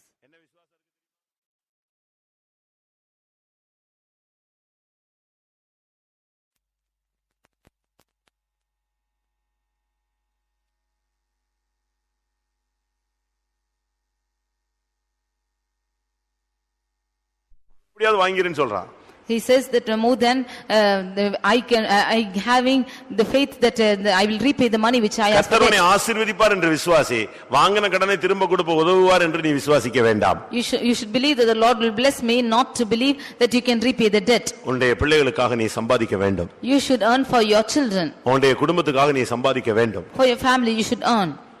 ஒரு அதே நேரத்துல சம்பாதிக்கணும்னு சொல்லிட்டு நீ கஞ்சத்தனமா சுத்தணும்னு அவசியம் இல்ல. You should not be miserly because you are earning. எளிமையான வாழ்க்கை வேறு, கஞ்சத்தனமான வாழ்க்கை வேறு. Living a simple life is different from a life of a miser. உண்ண உணவும் உடுக்க உடையும் இருந்தால் அதுவே போதும் என்று இருக்க கடவோம். You should be satisfied if you have to eat and to drink and to போதும் store. என்கிற மனதுடனே கூடிய தேவ பக்தியே மிகுந்த ஆதாயம். Divinity with contentment is much more gain.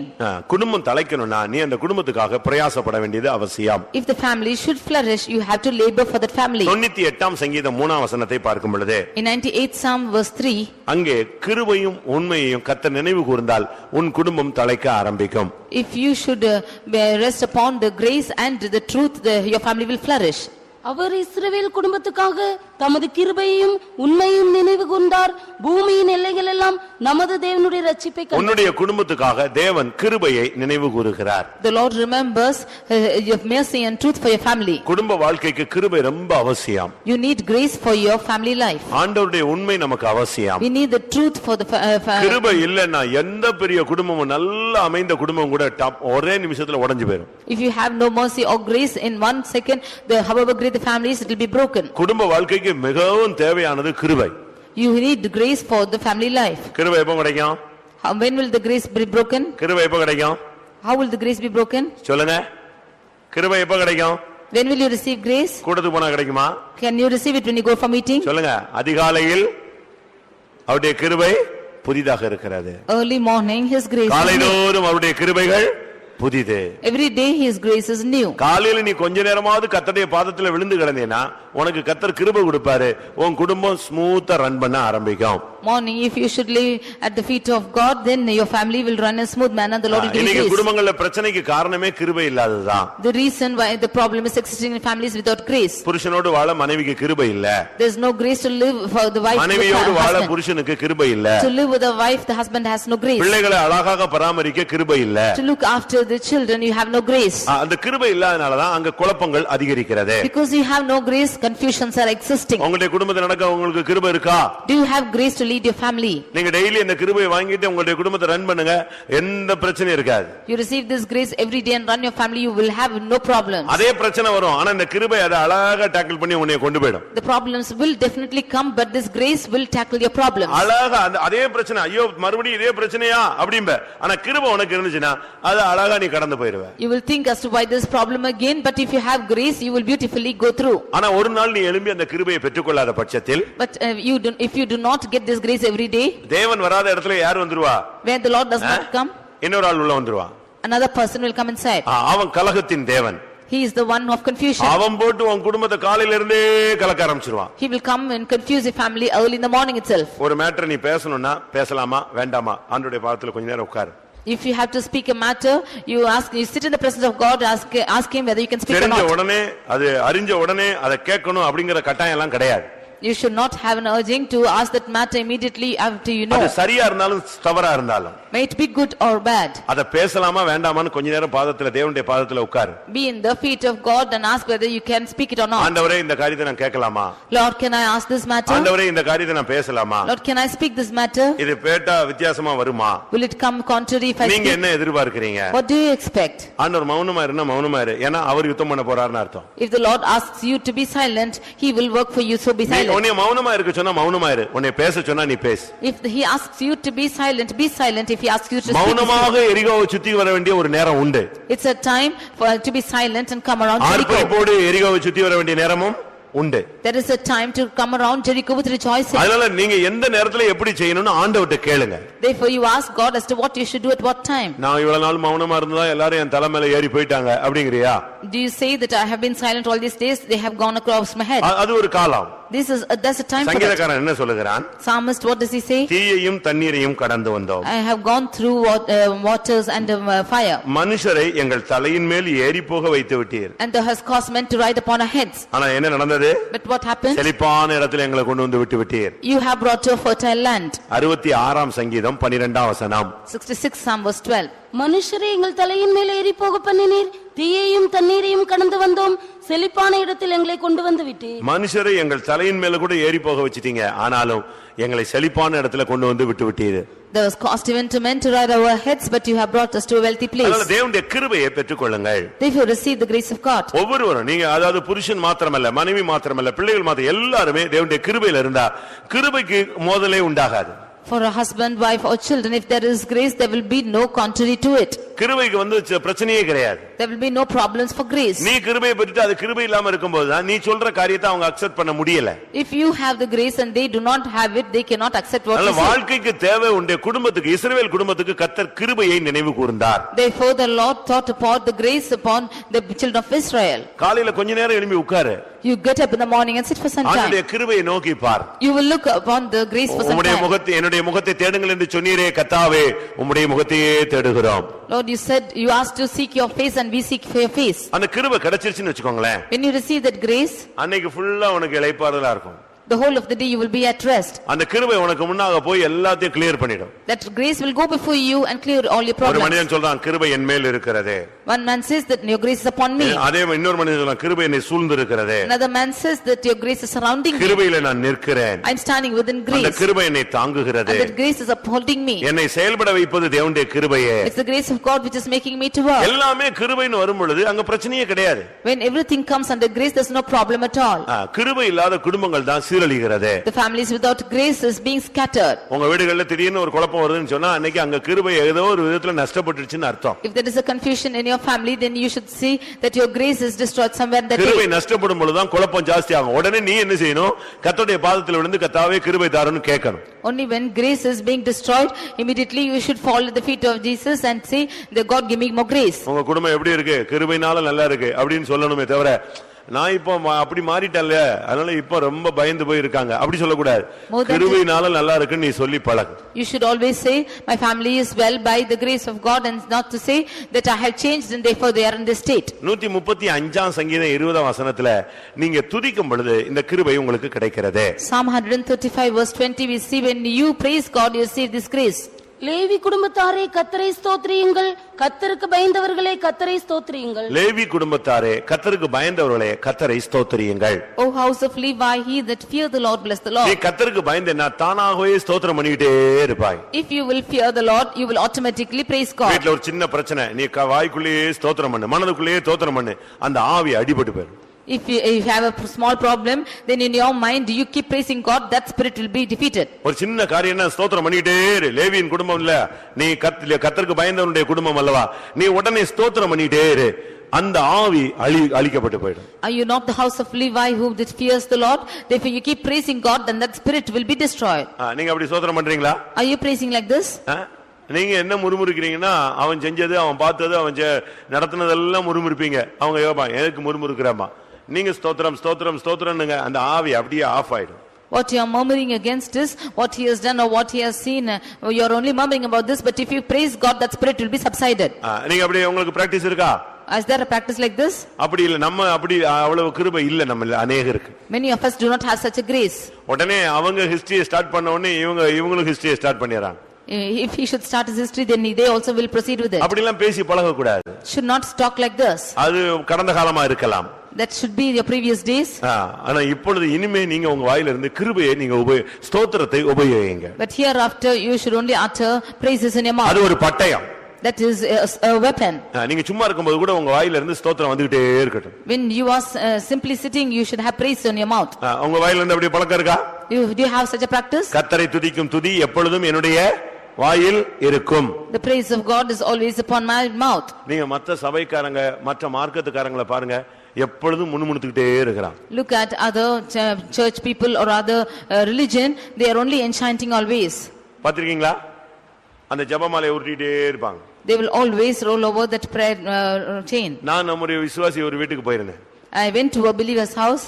ஒரு பெரிய பாத்திரம் நிறையமா இந்த புளியங்கொட்டையை வச்சிருந்தாங்க. They had the tamarind seeds, a vessel full of tamarind seeds. எனக்கு ஒண்ணும் ஓடல. It did not come into my mind. விசுவாசி குடும்பம்னு பார்த்தா நான் என்ன நினைச்சிட்டேன், ஏதோ விளையாட்டுக்காக இவங்க மொத்தமா சேர்த்து வச்சிட்டாங்க. I thought they had gathered it for play. கடைசில பார்த்தா அதுல 10,000 அந்த புளிய முத்து இருக்கு. There were 10,000 tamarind seeds in it. Daily அது என்ன செய்யணும்? எண்ணி ஸ்தோத்திரம் ஸ்தோத்திரம் ஸ்தோத்திரம் ஸ்தோத்திரம், ஒவ்வொரு ஸ்தோத்திரத்துக்கு ஒவ்வொன்னு. அப்போ ஒரு நாளைக்கு எத்தனை ஸ்தோத்திரம் வந்துருது? 10,000 ஸ்தோத்திரம். Every day they will count it and 10,000 praises will come out every day. எப்படி இருக்கு பாருங்க, அவங்க பிள்ளைகளுக்கு எப்படி பிராக்டீஸ் கொடுத்து வச்சிருக்காங்க பாருங்க. See how they are giving practice for their children. விசுவாச வீட்ல ஒரு வயசான தாய் ஒரு அம்மா இருக்கு. An aged mother was in the faith home. ரொம்ப பாவப்பட்டது. She is a very poor woman. நான் இருந்த ஒரு விசுவாச வீட்ல ஒரு தாய். She was a mother in a faith home. அவங்க பிள்ளைங்க எல்லாம் அவங்கள துரத்தி விட்டாங்க. And all her children chased her off. இந்த அம்மா இந்த சீனி கல்லா பொறுக்கி வச்சிருந்துச்சு. She used to take the pebbles. இந்த கருங்கல்ல சின்ன கல்லு வெள்ளை கல் இருக்கு அதை பொறுக்கி வச்சிருந்துச்சு. She used to take the small pebbles and keep. என்னன்னு பார்த்தா அது அங்க ஒரு ஓரத்துல உட்கார்ந்து அது ஒண்ணு தோத்திரம் தோத்திரம் தோத்திரம் தோத்திரம் சோத்திரம் பண்ணிட்டே இருக்கு. She used to count it sitting on the road and say praises. நீங்க அப்படி ஏதாவது பண்றீங்களா? Are you doing anything like this? நாங்க எனி டைம் ஸ்தோத்திரம் பண்ணிட்டே இருப்போம். We are all. அப்படி ஸ்தோத்திரம் பண்ணா சண்டையே வராதே. If you keep on praising God, you will never fight. அப்படிதானே? கெட்ட வார்த்தை வராது, தீய வார்த்தைகள் வராது, பரியாசம் வராது, கேள்வி வராது, குற்றச்சாட்டு வராது. ஏன்னா வாயிலிருந்து என்னதான் பிறக்குது? துதிதானே பிறக்குது. You will not have unwanted words or accusing words or any fighting words because always praise is in your mouth. Daily ஸ்தோத்திரம் பண்ணுங்க. You praise God every day. நீங்க அப்படி ஸ்தோத்திரம் பண்ணிட்டு இங்க புறப்படுங்க. You do like this and you get out. ஒரு கொஞ்ச நேரம் கையை வைத்து ஒரு 100 ஸ்தோத்திரம் பண்ணு. You lift up your hands and say 100 praise. திரும்ப எங்க புறப்படும்போது ஒரு 100 ஸ்தோத்திரம் பண்ணு. When you are leaving to another place, you offer praises. ஒரு காரியம் ஆகணும்னா கொஞ்ச நேரம் ஸ்தோத்திரம் பண்ணு. You praise God for some time for a certain thing to fulfill. நீங்க இப்படி தான் பழகுனாதான் குடும்பத்துல அமைதியை கொண்டு வர முடியும். Only by doing this you can bring peace in your house. ஒன்று ஸ்கட் மாதிரி மற்றொன்று பேட்ரியாட் மாதிரி அடிச்சிட்டு இருந்தா ஏவுகணை மாதிரி ரெண்டு இவன் ஸ்கட் அடிச்சா அவன் பேட்ரியாட் அடிச்சா கடைசில நாடு சீரழிஞ்சு போயிடும். If one is blowing a scud and the other rocket அடிக்குறாங்க பாருங்க and the other is giving a missile, then it will go on like a war. அப்படி நம்ம செய்ய கூடாது. You should not do like this. ஒரு ஆளு கிருபையை பற்றிக்கொள். One hold on to the mercy. ஸ்தோத்திரம் பண்ணிட்டே இரு. You keep praising God. எவ்வளவு இயேசு அடியை வாங்கினார் நமக்காக. See how much the Lord has been beaten for us. அப்ப யாரை நினைச்சு பார்த்தாரு? At the time whom did he look unto? நம்மை நினைச்சு தான் நெஞ்சிட்டாரு, எல்லா அடியையும் வாங்கிட்டார். He thought of us and he got the blows. அதனால நீங்கள் இந்த நாட்கள்ல தேவனை ஸ்தோத்திரித்து பழகுங்கள். தேவனுக்கு பயந்தவர்களே கர்த்தரை ஸ்தோத்திரியுங்கள். உங்களுடைய குடும்பம் தழைக்க ஆரம்பிக்கும். You who fear the Lord, you praise God and your family will flourish. கடைசியாக Finally, கலாத்தியர் 6ஆம் அதிகாரம் 10ஆம் வசனத்திலே Galatians 6:10. அங்கே விசுவாச குடும்பம் என்ற ஒரு வார்த்தை சொல்லப்பட்டிருக்கிறது. See that a family of faith. ஆகையால் நமக்கு கிடைக்கும் சமயத்துக்கு தக்கதாக யாவருக்கும் விசேஷமாக விசுவாச குடும்பத்தார்களுக்கும் நன்மை செய்ய கடவோம். விசுவாச குடும்பத்தார் விசுவாச குடும்பத்தாராய் மாற வேண்டும். The household should become a household of faith. இந்த விஷயத்தை கொஞ்சம் கவனிங்க. ஒரு 10 நிமிஷம் இந்த மேட்டரை நல்லா நீங்க கவனிங்க. You should listen to this for 10 minutes in a right manner. உலக குடும்பங்களை விட்டுருங்க, சாதாரண பெயர் கிறிஸ்தவர்களை விட்டுருங்க. விசுவாச குடும்பம் எப்படி இருக்க வேண்டும்? Leave the little families and namesake Christian families. How should be நல்ல விசுவாசிகள் குடும்பம் கூட சில நேரங்களில் சிதைந்து போகுது. Even good faithful families have been scattered. காரணம் என்னன்னா அந்த குடும்பம் சரியான வேதவசனத்தின் அமைப்புல அதை காத்துக் கொள்ளப்படவில்லை. The reason for this is they have not preserved that family under the word of God. ரொம்ப கவனமாக நம்முடைய விசுவாச வாழ்க்கையை அடியெடுத்து வைக்க வேண்டும். Very carefully we should step on in the life of faith. நாம எல்லாம் விசுவாசிகள். We are all believers. நம்ம மற்றவங்க மத்தியில ரொம்ப சாட்சிகளாக இருக்க வேண்டிய ஒரு காலகட்டம் இதுதான். In the midst of others we should live a life of testimony. விசுவாசம் என்பது நான் உங்களுக்குள்ள இருக்கிற விசுவாசம் உங்க பிள்ளைகளுக்குள்ள அப்படியே வரணும். The faith within you should come into your children. உங்களுக்கு காலத்துக்கு பிறகு உங்க பிள்ளைங்க விசுவாசியா இல்லன்னா என்ன பிரயோஜனம்? After your times, if your children are not believers, what's the use? தீமோத்தேயுல என்ன வாசிக்கிறோம்? What do we read in Timothy? 2 தீமோத்தேயு 1ஆம் அதிகாரம் 5ஆம் வசனத்துல 2 Timothy 1:5. அந்த விசுவாசம் முந்தி உன் பாட்டியாகிய லோவிசாலுக்குள்ளும் உன் தாயாகிய ஐனிகேயாளுக்குள்ளும் நிலைத்திருந்தது, அது உனக்குள்ளும் நிலைத்திருக்கிறது என்று நிச்சயித்திருக்கிறேன். அங்க பாருங்க, விசுவாசம் முதலாவது உன்னுடைய பாட்டிக்குள்ளே இருந்தது. Firstly, faith was in your grandmother. அடுத்து உன் தாய்க்குள்ளே அது இருந்தது. Next it was in your mother. மூன்றாவது உனக்குள்ளே அது வந்திருக்கிறது. Thirdly it came into you. அப்ப இதுல இருந்து என்ன விளங்கிக் கொள்றோம்? ஜெனரேஷனா அவங்க விசுவாசத்துல நிலை பெற்று வந்து கொண்டே இருக்கிறார்கள். So this family, God in their generations, they are in the faith. நீங்க இன்னைக்கு கர்த்தாவே என் சந்ததி முழுசும் விசுவாசத்துல நிக்க வைப்பேன், விசுவாசத்துல வளர்ப்பேன், நீ முடிவெடு, கர்த்தர் உன் குடும்பத்தை தழைக்க வைக்க ஆரம்பிப்பார். Today you make a decision that I will stand in faith and walk in faith, and the Lord will make your family to flourish. அந்த குடும்பங்கள் விசுவாச குடும்பங்கள். That families are household of faith. அவங்க பாட்டி விசுவாசி, அந்த அம்மா விசுவாசி, அவங்க பையன் விசுவாசி, இப்படி அந்த விசுவாச சந்ததியாக அது வளர்ந்து கொண்டே தழைத்து வந்தது. The grandmother was a believer and the mother and so is the son, and so the family grew in faith. விசுவாச குடும்பத்தினுடைய அடையாளம் என்ன? What is the sign of the household of faith? விசுவாச குடும்பம் எப்படி இருக்க வேண்டும்? How should the family of faith be? முதலாவது விசுவாசி தான் குடும்பத்தை நல்லா நடத்தணும். Firstly, a believer should lead the family in the right way. 1 தீமோத்தேயு 1 Timothy 3ஆம் அதிகாரம் chapter 3 4ஆம் வசனம். verse 4. ஒன்னு தன் சொந்த குடும்பத்தை நன்றாய் நடத்துகிறவனும் தன் பிள்ளைகளை சகல நல்லொழுக்கம் உள்ளவர்களாக கீழ்ப்படிய பண்ணுகிறவனுமாய் இருக்க வேண்டும். தன்னுடைய குடும்பத்தை நன்றாய் நடத்த வேண்டும். One should rule well his own house. தான் குடும்பத்தை நடத்தாதவன் விசுவாசி அல்ல. One who does not rule over his house is not a believer. அடுத்து தான் பிள்ளைகளை சகல நல்லொழுக்கம் உள்ளவர்களாக கீழ்ப்படிய பண்ணுகிறவனுமாய் இருக்க வேண்டும். Nextly, his children should be in subjection with all gravity. உங்க பிள்ளைகளை ரொம்ப அழகா நீங்க வளர்க்கணும். You should grow your children in a beautiful way. அத சண்டே ஸ்கூல் வர மாட்டேங்குன்னு உடனே நீ இழுத்து வீட்டுக்கு கூட்டி போயிட கூடாது. அப்படிலாம் நீ செல்லம் கொடுத்து வளர்த்தேனா அது உன்னை கடைசில பாதுகாக்காது. If the children say they will not come for the Sunday school, you should not let loose and they will not be in late படிக்கக்கூடிய பாக்கியம் கிடைக்கல. ஆனா உன் பிள்ளையை நீ கரெக்ட்டா கொண்டு வந்து வைக்கணும். You only do not have the privilege to learn it. You should bring your children right way. ஸ்கூல்ஸ்க்கு எவ்வளவு fees கட்டறீங்க? See how much you are paying your school fees. பிள்ளை போக மாட்டான்னு சொல்றான். If the children is saying not to go, right நீ போ வேண்டாம்டா பரவாயில்லை அப்படினா விட்டுறீங்க? Will you leave them saying they do not go? சொல்லுங்க. என்ன பண்றோம்? What do we do? அடிச்சு இழுத்து கொண்டு போய் அங்க விட்டு அது கத்துன்னு கத்துனாலும் கேட்டுக்குள்ள விட்டுட்டு நீங்க பாட்டுக்கு அப்படியே கல் மனசு மாதிரி வந்துடுறீங்களே. எதுக்கு? பணம் கொடுத்துருக்குல. We are beating our children and dragging them, and if they are crying, we are coming as hard-hearted people because we are paying money. காரிய விஷயங்கள்ல நாம அப்படி இல்ல. But in the matter of God's things, we அதனால தான் உங்களுடைய பிள்ளைகள் ஃபியூச்சர்ல ஒரு விசுவாசியாகவே இல்ல. Therefore, in their future, your children are not believers. அத தெய்வீகத்துல நீ வளர்க்கவில்லை. You are not building that divinity. அன்னைக்கு தான் நீ ஊருக்கு போவ, உன் பிள்ளைகளை இழுத்துட்டே போய்டுவ. Only that day you will go to your native and your children will not be at home. கர்த்தருடைய விஷயத்துல தாய் கொஞ்சம் கண்டிப்பா இருந்தா தகப்பன் அதெல்லாம் அவ்வளவு கண்டிப்பா எல்லாம் கொண்டு வர வேண்டாமா.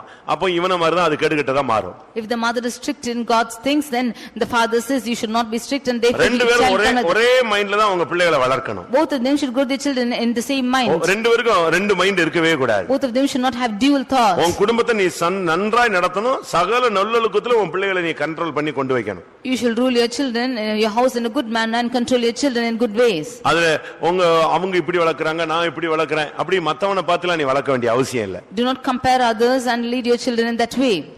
எத்தனையோ வருஷம் குழந்தை இல்லாத ஒரு குடும்பத்துக்கு குழந்தையை கர்த்தர் கொடுத்தார். புருஷனும் மனைவியும் கர்த்தருடைய தூதன்ட்ட கேட்டாங்க அந்த பிள்ளையை நாங்க எப்படி நடத்தணும் எப்படி வளர்க்கணும்னு எங்களுக்கு சொல்லிட்டாங்க நாங்க அதே மாதிரி வளர்க்கறோம்னு சொன்னாங்க. Many years the parents did not have children and the father and mother came and said that teach us as to how we will take care of the child, and they grew likewise. சரியான விதத்துல நம்முடைய பிள்ளைகளை நாம் வளர்க்க கவனமா இருக்க வேண்டும். We should be very careful to grow our children in the right manner. நன்றாய் உன்னுடைய குடும்பத்தை நடத்த தெரியணும் உனக்கு. You should know how to rule well over your house.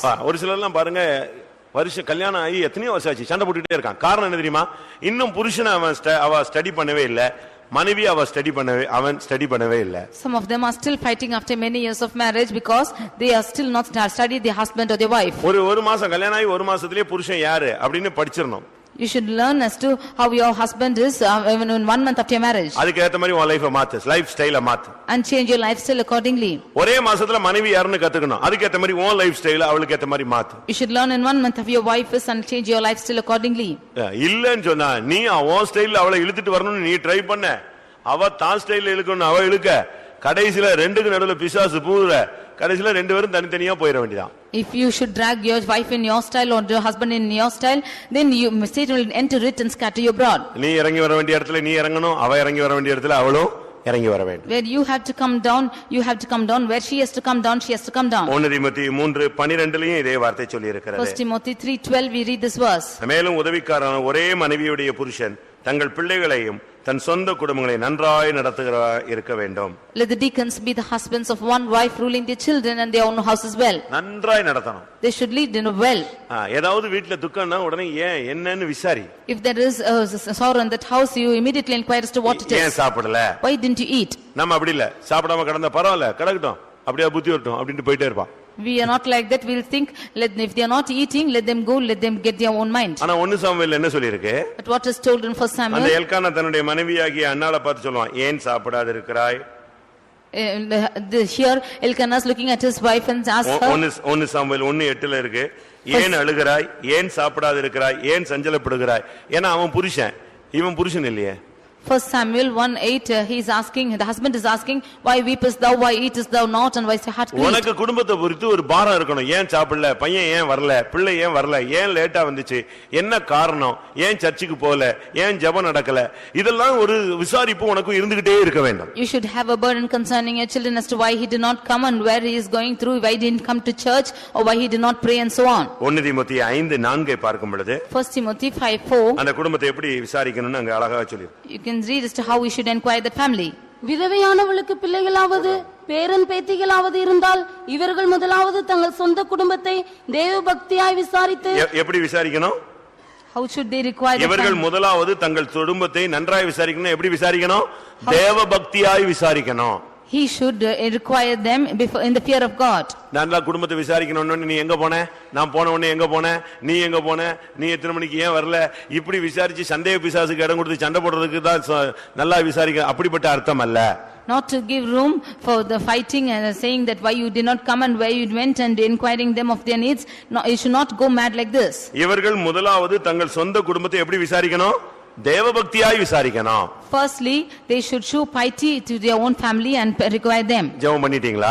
Have you prayed? ஜெபம் பண்ணி முடிஞ்சிருச்சா? Is your prayer over? எல்லாரும் ஜெபத்துக்கு வந்தீங்களா? Did all come ஐயோ to prayer? எனக்கு வர முடியல, லேட் ஆயிருச்சு, அப்படி சொல்லணும். You should say, I am grieved because became late for me. தேவபக்தியாய் நீ விசாரிக்கணும். You should deal them in a godly manner. சர்ச்சுக்கு கிளம்பியாச்சா, ஒயிட் ட்ரெஸ் ஏன் போடல, ஒயிட் ட்ரெஸ் மாட்டு அப்படின்னு சொல்லணும். இல்ல இல்ல இருக்கிறதுலயே டிரான்ஸ்பரண்டா ஒரு கலர்ஃபுல்லா இந்த ஃப்ளோரசன்ட் கலர்ல போட்டு வான்னு சொல்லக்கூடாது. You should ask us to, have you got ready? You should come in white and so on, and you should not encourage them to put on fluorescent dress. சர்ச்சுக்கு வர்ற ஒன்னையே யாரும் பார்க்க கூடாது, நீ கர்த்தரை பார்க்க வேண்டும். You should, others should not look upon you, you should look into the Lord. தேவபக்தியாய் உன் குடும்பத்தை விசாரிக்க நீ பழக வேண்டும். In a divine manner you should inquire your family. அடுத்து அதிலேயே சொல்லிருக்கு, பெற்றார் செய்த நன்மைகளுக்கு பதில் நன்மைகளை செய்ய பிள்ளைகளுக்கு நீ கற்றுக் கொடுக்க வேண்டும். Nextly, you should make your children to learn to do good unto the parents to what they have done. நீ படுற கஷ்டங்கள், நீ படுற வேதனைகள் உன் பிள்ளைக்கு தெரிஞ்சா, ஐயோ என்ன எங்க அம்மா அப்பா எப்படி வளர்த்தாங்கன்னு சொல்லுவாங்க. If the children know as to what difficulty you are going through to grow, then they will say how my parents grew up. பதில் நன்மை செய்ய உன் பிள்ளைகளுக்கு நீ கற்றுக் கொடுக்க வேண்டும். You should make you teach your children to require good. 1 தீமோத்தேயு 5:8 பார்க்கும் பொழுது 1 Timothy 5:8, தன் சொந்த குடும்பத்தை தன் வீட்டாரை விசாரியாமல் போனால் அவன் விசுவாசத்தை மறுதலித்தவன், அவிசுவாசியிலும் கெட்டவன். if one is not providing for his own house, then he has denied the faith and was then an infidel. தன் வீட்டாரை நன்றாக விசாரிக்கணும். You should go and inquire your family. அவங்களுடைய தேவைகளை விசாரிக்கணும். You should ask, inquire the அந்த needs. பிள்ளைகளுடைய தேவைகளை நீங்க சந்திக்க வேண்டும். You should meet the needs of the children. அவ்வளவு வசதி இல்லைன்னா நீங்க அதுக்காக ஜெபிக்க வேண்டும். If they have no facilities, you should pray for them. நல்ல விதத்துல நம்முடைய குடும்பத்தை நாம் கொண்டு வர வேண்டும். We should bring a family in a well manner. தீத்து 1 அதிகாரத்திலே 6 வசனத்தை பார்க்கும் பொழுது Titus 1:6, குற்றஞ்சாட்டப்படாதவனாய் இருக்க வேண்டும். you should not be without accusation. துன்மார்க்கர் என்று அடங்காதவர்கள் என்று பெயரெடுக்காத விசுவாசம் உள்ள பிள்ளைகளை உடையவனாய் ஒரு விசுவாசி இருக்க வேண்டும். A believer should have faithful children which should not be accused of riot or unruly. விசுவாசிகளுடைய பிள்ளைகள் துன்மார்க்கர் என்று பெயரெடுக்க கூடாது. The children of believers should not be accused or like calling a riot. அடங்காதவர்கள் என்று பெயரெடுக்க கூடாது. Should not say that they are disobedient. எப்படிப்பட்ட பிள்ளைகளா இருக்கணும்? How they should be found? விசுவாசம் உள்ள பிள்ளைகளை உடையவனாக அவன் இருக்க வேண்டும். They should have children who are of faith. உங்களுடைய பிள்ளைகளை விசுவாசம் உள்ள பிள்ளைகளாக, தெய்வீகம் உள்ள பிள்ளைகளாக நீங்கள் வளருங்கள். You should grow your children as faithful children and divine children. அது ஒரு பெரிய கிருபை. That is a great grace. ஏன் தெரியுமா? நம்ம படிக்க வைக்க முடியும், ஸ்கூலுக்கு அனுப்ப முடியும், காலேஜுக்கு அனுப்ப முடியும், அதுக்கு தேவையான எல்லாம் கொடுக்க முடியும். ஆனா பின்னாலேயே போக முடியுமா? We can make them educated, we can do things ready for them and make them go to school, but can we go behind them? அப்படியானால் அந்த பிள்ளைக்காக நீ திறப்பில நிக்க வேண்டிய ஒரு காலகட்டம் இதுதான். If so, it's the time for you to stand in the door for your children. உன்னுடைய தேவனுடைய சமூகத்திலே உன்னுடைய பிள்ளைகளை நீ கர்த்தருடைய சன்னிதானத்திலே வச்சு ஜெபித்து பழக வேண்டும். You should practice to pray for the children in the presence of God. இன்னைக்கு अनेक குடும்பங்கள் வெட்டப்பட்டு போய்விட்டது. Today many families have been put to shame. ஆனால் கர்த்தர் மறுபடியும் உன்னுடைய குடும்பத்தை தலைக்க வைக்கும்படியாக இந்த வார்த்தையை உனக்காக அனுப்புகிறார். The Lord is sending his word to you that he might flourish your family. ஏசாயா 11:1 படி ஏசா என்னும் அடிமரம் அது வெட்டப்பட்டு விட்டது. அடிமரம் இருந்தது, அதை செழிக்க வைக்கிற தேவனாக அவர் இருக்கிறார். Isaiah chapter 11 verse 1 we see that the root has been faded out but the Lord makes it to come out. வாசியுங்கள். ஈசா என்னும் அடிமரத்திலிருந்து ஒரு துளி தோன்றி அவன் வேர்களிலிருந்து ஒரு கிளை எழும்பி செழிக்கும். இயேசு அந்த குடும்பத்திலே வந்த பொழுது தாவீதின் குடும்பம் செழிக்க ஆரம்பித்தது. When Jesus came into that family, the house of David began to வீட்ல flourish. இயேசு தான் பெரியவராக இருக்க வேண்டும். Jesus should be great in your house. உன்னுடைய வீட்ல அவருக்கு தான் நீ முக்கியத்துவம் கொடுக்க வேண்டும். You should give importance for him alone in your house. உன்னுடைய குடும்பத்தை மறுபடியும் அந்த அடிமரம் வெட்டப்பட்ட அடிமரத்திலிருந்து கர்த்தர் துளிர்க்க வைக்க வல்லமையுள்ளவராய் இருக்கிறார். The roots which have been cut off, the Lord is able to sprout from it. எல்லாவற்றுக்கும் மேலாக Above all, கடைசியாக finally, எபிரேயர் 11:7 படி உன்னுடைய குடும்பம் ரட்சிக்கப்பட வேண்டுமானால் நீ பேழையை உண்டு பண்ண வேண்டும். Hebrews 11:7, if your household should be saved, you should make an ark. 11:7 விசுவாசத்தினாலே நோவா தற்காலத்திலே காணாதவைகளை குறித்து தேவ எச்சரிப்பு பெற்று பயபக்தி உள்ளவனாகி தன் குடும்பத்தை ரட்சிப்பதற்கு பேழையை உண்டு பண்ணினான். தன் குடும்பத்தை ரட்சிக்க அவன் பேழையை உண்டு பண்ணினான். He made an ark to save his household. இந்த குடும்பம் இந்த உலகத்துல தலைத்தால் மட்டும் போதாது. Not only the family is flourishing in this world, இந்த குடும்பம் இந்த உலகத்துல ஆதரிக்கப்பட்டால் மட்டும் போதாது. not only they have been looked upon in இந்த this world, குடும்பத்துக்காக நீ ஓடி ஓடி சம்பாதித்தால் மட்டும் போதாது. not going and earning for your family alone, இந்த குடும்பத்தை விசுவாச குடும்பமாய் நீ நிறுத்த போராடினால் மட்டும் போதாது. not striving to make them a faithful house, நல்ல ஒரு குடும்ப வாழ்க்கை நீ வாழ்ந்து சாட்சியாக வாழ்ந்தால் மட்டும் போதாது. not only living a good family life and living a life of இந்த testimony, குடும்பம் ரட்சிக்கப்பட வேண்டும். this family should be saved. இது எழுத்தின் பிரகாரமான ஆரம்ப ரட்சிப்பு அல்ல, ஆத்தும ரட்சிப்பை காண்பிக்கிறது. This is not a little beginning salvation, but this is the salvation of soul. விசுவாசத்தின் பூர்ணத்தை காண்பிக்கிறது. This shows the perfection of faith. இல்லாவிட்டால் ரட்சிப்பின் பூர்ணத்தை காண்பிக்கிறது. This shows the perfection of salvation. இல்லாவிட்டால் உன்னுடைய குடும்பம் மகிமையிலே எடுத்துக்கொள்ளப்படுவதை காண்பிக்கிறது. It shows the family being caught up in glory. நம்முடைய குடும்பம் தழைத்து அந்த குடும்பம் பரலோக ராஜ்யத்துக்கு போய் சேர வேண்டுமானால் நாம் சபையை கட்ட வேண்டியது அவசியம். If our family should be saved and if we should go in the coming of the Lord, we should build the church. உன் குடும்பத்தை மட்டும் கட்டிட்டே இருந்தால அந்த குடும்பம் ரட்சிக்கப்படணும், நல்ல விதத்துல பாதுகாக்கப்பட்டு மகிமையில போய் சேரணும்னா நீ சபையையும் கட்டக்கூடியவனாய் இருக்க வேண்டும். You should not only build your own family and bring them into this salvation, but you should build the church also. தன்னுடைய சொந்த குடும்பத்தை ரட்சிக்கும்படியாக தன்னுடைய சொந்த குடும்பத்தின் ரட்சிப்பிற்காக அவன் பேழையை உண்டு பண்ணினான். For the salvation of his whole household, he made an ark. இது எதை காண்பிக்கிறது? What does this show? நீயும் உன்னுடைய பிள்ளைகள் எல்லாரும் மகிமையில சேர வேண்டுமானால் சபை ஐக்கியத்தை நீ கட்டி எழுப்ப வேண்டும். If you and your children should come into glory, you should build the fellowship of the church. சபையில நீ உனக்கு சரியான ஒரு ஐக்கியம் இருக்க வேண்டும். You should have a good fellowship in the church. சபையை குறித்து ஒரு வெளிச்சம் இருக்க வேண்டும். You should have a light concerning the church. ஊழியர்களோடு ஒரு நல்ல ஐக்கியம் இருக்க வேண்டும். You should have a fellowship with the ministry. விசுவாசிகளோடு நல்ல ஒரு ஐக்கியம் இருக்க வேண்டும். You should have the fellowship with the believers. தேவனோடு ஒரு நல்ல ஐக்கியம் இருக்க வேண்டும். You should have a good fellowship with உன்னுடைய God. குடும்பத்துக்குள்ள ஒரு நல்ல ஐக்கியம் இருக்க வேண்டும். You should have a good fellowship with your family. இது யார் ஏற்படுத்தின பேழை? Who made this ark? Noah ஏற்படுத்தின பேழை. This was ark made by Noah. Noah என்று சொன்னால் இளைப்பாறினவன் என்று அர்த்தம். Noah means a man of rest. ஒரு தேவனுடைய பிள்ளை இளைப்பாறுகிற வாழ்க்கையை பெற்றுக்கொண்டால் தான் அவன் சபையில கட்டினால் அந்த சபை கட்டி எழுப்பப்படும். If a child of God has the life of rest, only then he can build the church and the church is built. நீங்க இந்த சபையினுடைய வளர்ச்சிக்கு உதவியா இருக்கீங்களா? Are you help for the building the church? என்ன நடந்துச்சு தெரியுமா? What happened was, அவனுக்கு ஒரு மனைவி, he had his wife 3 ஆம்பளை பிள்ளைங்க and 3 male children.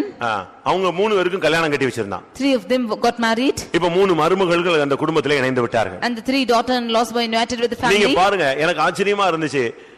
அந்த 8 பேருமே அந்த பேழைக்குள்ள வந்துட்டாங்க. It was marveling to me that all the 8 of them came into the ark. எப்படி இருக்கு? See how it is? ஒரு வீட்ல 3 பிள்ளைங்க. There are 3 children in the family. 3 பேருக்கு கல்யாணம் ஆயிருச்சு. 3 of them are married. இப்ப ஒரு ஆளுக்கு கல்யாணம், ஒரு பிள்ளை தான், ஒரு பிள்ளையும் கல்யாணம் ஆனா ஓடி போயிடுறான். If one child is married, immediately he is going off. அவனுக்கு அம்மாவும் தேவையில்ல, அப்பாவும் தேவையில்ல, அவதான் தேவை. He does not want his father or mother, only she is needed. இப்படிப்பட்ட ஒரு காலத்துல In such a time, Noah எப்படின்னா, நோவா அவருடைய மனைவி, அடுத்து 3 பையன், 3 பையனுக்கு கல்யாணம் கட்டியாச்சு. 3 பேரும் ஒரே வீட்ல இருந்தாங்க. எப்படி இருக்கும்? Noah, his wife and all the 3 sons were married and were in the same house. நம்ம வீடுகள் அப்படி இருக்க முடியுதா? Can we be like this in the family? 3 பையனுக்கு கல்யாணம் கட்டி 3 பையனையும் ஒரே வீட்ல வச்சிருவீங்களா? Can 3 of them be married and be in the same house? இருக்க வைக்க முடியுமா? Can they be like this? அப்படி இருப்பாங்களா? 3 மருமகளும் இருந்திருப்பாங்களா? Will the 3 daughter-in-laws be like this? அவங்க 3 பேர் இருந்தாங்க பாருங்க. All the 3 of them were like that. அந்த மாமியார் 3 பேரையும் அரவணைச்சு போனாள். And the mother-in-law were encouraging all the three. அந்த மூணு அண்ணன் தம்பியும் ரொம்ப ஐக்கியமா இருந்தாங்க. And the three brethren were united. அந்த மூணு மருமகள்களும் எந்த விகற்பமும் இல்லாம அந்த குடும்பத்துல இருந்தாங்க. And the three daughter-in-laws without differentiation found in that house. அவங்க தான் பேழைக்குள்ள வந்தாங்க. It was they who came into that ark. நீ சபையை கட்டறேன்னு சொல்லிட்டா சபையில வந்துட்டு ஊரெல்லாம் சண்டை போட்டு சபையில ஒரு விசுவாசின்னு சொன்னா பிரயோஜனம் இல்ல. If you should say that you are a believer and fight all over the world, உன் குடும்பத்திலேயே ஐக்கியம் இல்லாம நான் சபையில முக்கியமான விசுவாசின்னு சொன்னா பிரயோஜனம் இல்ல. If there is no unity in your family, if you are an important believer of the church, no use. மாமியார் மருமகளுக்குள்ள மாமனார் மருமகனுக்குள்ள ஐக்கியம் இருக்கா? Is there a unity between the mother-in-law and the daughter-in-law and the father-in-law and the son-in-law? பிரியமானவர்களே, இதான் சத்தியம். This is the truth. நீ சபையை கட்டறனா சபைக்கு வர்ற, சபையில ஊழியம் செய்யற, சபையில நீ அதை செய்யற இதை செய்யற, அதெல்லாம் கரெக்ட். ஆனா ரட்சிக்கப்படணும்னா பேழைக்குள்ளே நீ போய் சேர்ந்து நீ மேல போகணும்னு சொன்னா உன் குடும்பம் ஒன்றாக இருக்க வேண்டும். It's good that you are building the church and so on, but if your house should be saved, then your family should be united like this. மாமனார் செத்துட்டா மருமகன் வந்து சாட்சி சொல்லணும். அப்பதான் இந்த ஆள் பரலோகம் போயிருக்காருன்னு அர்த்தம். If the father-in-law is dead, then the daughter-in-law should come and testify. மாமியார் செத்தா எத்தனை மருமகளோ அத்தனை பேரும் வந்து சாட்சி சொல்லிட்டாங்கன்னா மாமியார் பரலோகத்துக்கு போயிருக்காங்க, அப்படி ஒரு வாழ்க்கை வாழ்ந்திருக்காங்கன்னு அர்த்தம். If their mother-in-law dies, then if all the daughter-in-laws come and testify, then she is going to heaven. சாவுக்கே வரமாட்டேன்னு மருமக போயிட்டானா இந்த அம்மா பாதாளத்துக்கு கீழே போயிருச்சுன்னு அர்த்தம். If the daughter-in-law says that I will not come for the funeral itself, then she is gone to hell. நான் சொல்றது சரின்னு சொல்றேன், அல்லேலூயா சொல்லுங்க. Hallelujah. சத்தியத்தை தான் நம்ம பேசுறோம். We are only speaking the truth. நீங்களோ நம்ம வந்து சாட்சி இல்லாம ஓட்டத்தை முடிச்சா ஒரு பிரயோஜனம் இல்ல. If we are finishing the race without testimony, there is no use. தன் குடும்பத்தை ரட்சிக்கும்படியாக அவன் பேழையை உண்டு பண்ணினான். He made an ark to save his house. இந்த சபையை நீ கட்டுகிறாயா? Are you building this church? இந்த சபையை இடிக்கிறாயா? Are you breaking this church? குடும்ப வாழ்க்கையை நீ கட்டுகிறாயா? குடும்ப வாழ்க்கையை இடிக்கிறாயா? Are you building your family life or breaking the family life? புத்தியுள்ள ஸ்திரீ தன் வீட்டை கட்டுகிறாள், புத்தி இல்லாத ஸ்திரீயோ தன் கையினால் தன் வீட்டை இடித்து போடுகிறாள். A wise woman is building the house and the non-wise woman is breaking with her own எத்தனை hands. பேர் குடும்பம் தலைக்க வேண்டும் என்று ஆசைப்படுகிறீர்கள்? How many of you want your families to flourish? குடும்பம் தலைக்க நீங்கள் கர்த்தருக்கு பயந்து வாழ்க்கை வாழுங்கள். For your family to flourish, you should live a life fearing the Lord. உங்களுடைய குடும்பத்தை ஆதரியுங்கள். You nourish your family. உங்கள் குடும்பத்துக்காக நீங்கள் சம்பாதியுங்கள். You earn for your family. உங்களுடைய குடும்பத்துக்கு கிருபையை பெற்றுக்கொள்ளுங்கள். You receive grace for your family. குடும்பமாய் கர்த்தரை ஸ்தோத்திரியுங்கள். You praise God as a family. விசுவாச குடும்பமாய் உங்களுடைய குடும்பத்தை மாற்றுங்கள். You make your family as a faithful house. குடும்பத்தை நன்றாய் விசாரியுங்கள். You inquire your family well. தேவ பக்தியிலே விசாரியுங்கள். You inquire பிள்ளைகளை தெய்வீகமாக வளர்த்துக் கொண்டு bring வாருங்கள். children in a divine manner. எல்லாவற்றுக்கும் மேலாக சபையை கட்டுங்கள். Above all, you build the church. முழு குடும்பமாய் சபையிலே இணையுங்கள். As a family, you be united in the church. அப்படியானால் நிச்சயமா இந்த பேழை எடுத்துக்கொள்ளப்படும் பொழுது நீங்களும் கூட பாதுகாக்கப்படுவீர்கள். If you should do so, then at the coming of the Lord, you also will be preserved. சபை எடுத்துக்கொள்ளப்படும் நாள் வந்துவிட்டது. For the church to be taken up, the days ஆண்டவர் நம்முடைய ஜனத்தை சேர்க்கும் நாள் வந்துவிட்டது. and the day that the Lord is going to gather His church. அன்றைக்கு நாமும் நம்முடைய குடும்பமும் மகிமையிலே போய் சேர வேண்டும். We and our family should be gathered in His glory the day. அப்படிப்பட்ட ஒரு வாழ்க்கைக்காக உங்களை அர்ப்பணியுங்கள். For that life, you all yield yourselves. கர்த்தாவே, என்னுடைய குடும்பம் தலைக்க வேண்டும் என்று சொல்லுகிறவர்கள் கண்களை மூடுங்கள். All those who want your family to flourish, you close your eyes. கர்த்தாவே, என்னுடைய குடும்பத்தை ஆசீர்வதியும் என்று சொல்லுகிறவர்கள் கண்களை மூடுங்கள். All those who want your families to be blessed, you close your eyes. கர்த்தருடைய பரிசுத்த நாமம் மகிமைப்படுவதாக. Glory be to the holy name of the Lord. கர்த்தர் உங்களுடைய குடும்பங்களை தலைக்க வைக்க போகிறார். The Lord is going to make your family to flourish. Amen. Praise the Lord, praise the Lord, praise the Lord. Praise the Lord. Up and down. Hallelujah, praise the Lord, praise the Lord. Ikarabalam tidabanya. Amen. ஒரு நிமிஷம் கண்ணை மூடி முழங்கால் படிட்டு, கர்த்தாவே, என் குடும்பங்களை தலைக்க வைக்கும்படியாய் காத்திருக்கிறேன் ஆண்டவரே. என் சகோதரன் குடும்பம், என் தகப்பனுடைய குடும்பம், என் பிள்ளைகளுடைய குடும்பம், என் குடும்பம் தலைக்கும்படியாய் நான் வாஞ்சிக்கிறேன். ஹல்லேலூயா. அந்த மருத்துவச்சிகளுடைய குடும்பங்களை தலைக்க வைத்த தேவன், அந்த மருத்துவச்சிகளுக்கு நன்மை செய்து அவருடைய குடும்பங்களை தலைக்க வைத்த கர்த்தர் தேவரீர் என் குடும்பத்தையும் தலைக்க வைக்க வேண்டுமே. என் குடும்பம் அசைந்து கொண்டிருக்கிறதே, என் வாழ்க்கை அசைந்து கொண்டிருக்கிறதே, என் பிள்ளைகளுடைய வாழ்க்கை கேள்விக்குறியாய் இருக்கிறதே. குடும்பங்களை தலைக்க வைக்கிறவர் நீர் ஒருவர் என்று நான் கேள்விப்பட்டேன். தேவரீர் என் பிள்ளைகளுடைய என்னுடைய குடும்பத்தை தலைக்க வையும். எல்லாரும் வாயை திறந்து கேளுங்க பார்க்கலாம். ஆமென். கர்த்தர் உன் குடும்பத்தை தலைக்க வைத்தால் எந்த மனிதனும் ஒன்றும் செய்ய முடியாது. ஓ, உன் குடும்பம் என்கிற மரம் வெட்டப்பட்டு விட்டதோ, உன் குடும்பம் என்கிற கிளைகள் வெட்டப்பட்டு விட்டதோ, நீ பயப்படாதே. இன்னைக்கு உனக்கு ஒரு வாக்குத்தத்தம்.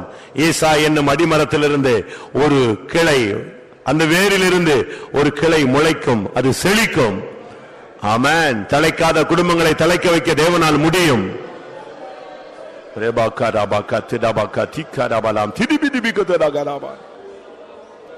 ஹalleluya ஹalleluya. வாயை திறந்து ஒரு ஜெபம் பண்ணுங்க, முடிச்சிடலாம்.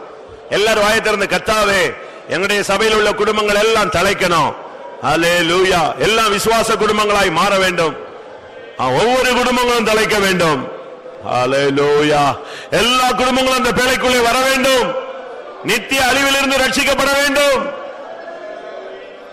ஷிராபாலா கரிபினா மானாதி கராதி பினா பானாதி கராபானாதினா இபாலா பாலா இரபாலா பௌதினா பாலா கதினா பாலா கத். ஒரு நிமிஷம் நம்ம எல்லாரும் ஒரு பாயிண்ட்காக ஜெபிக்கலாம்.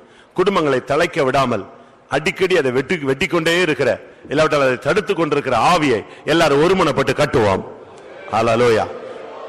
இந்த சத்தியத்துக்கு விரோதமான ஆவியை கர்த்தர் அழிக்க முடியாது. ஜெபியுங்கள். குடும்பத்தை தலைக்க வைக்கிறவர் கர்த்தர், தலைக்க விடாமல் தடுக்கிறவன் சாத்தான். அவனுடைய கிரியைகளை கர்த்தர் அழிக்கட்டும். எல்லாரும் ஒரு நிமிஷம் ஒருமனப்பட்டு எந்த குடும்பத்துக்கு விரோதமாக பிசாசு போராடுற அந்த வல்லமை அழிக்க முடியாது. ஜெபம் பண்ணுங்கள்.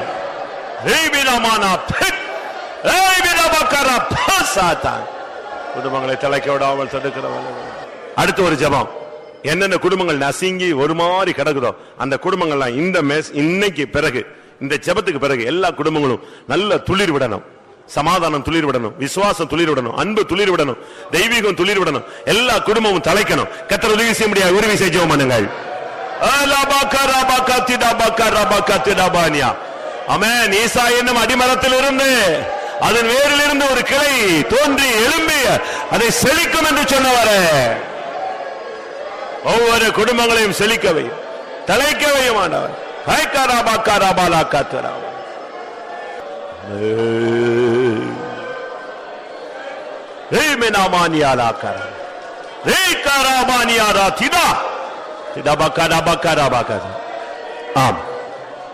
கர்த்தருடைய சமூகத்துக்காய் ஸ்தோத்திரம் பண்ணுவோம்.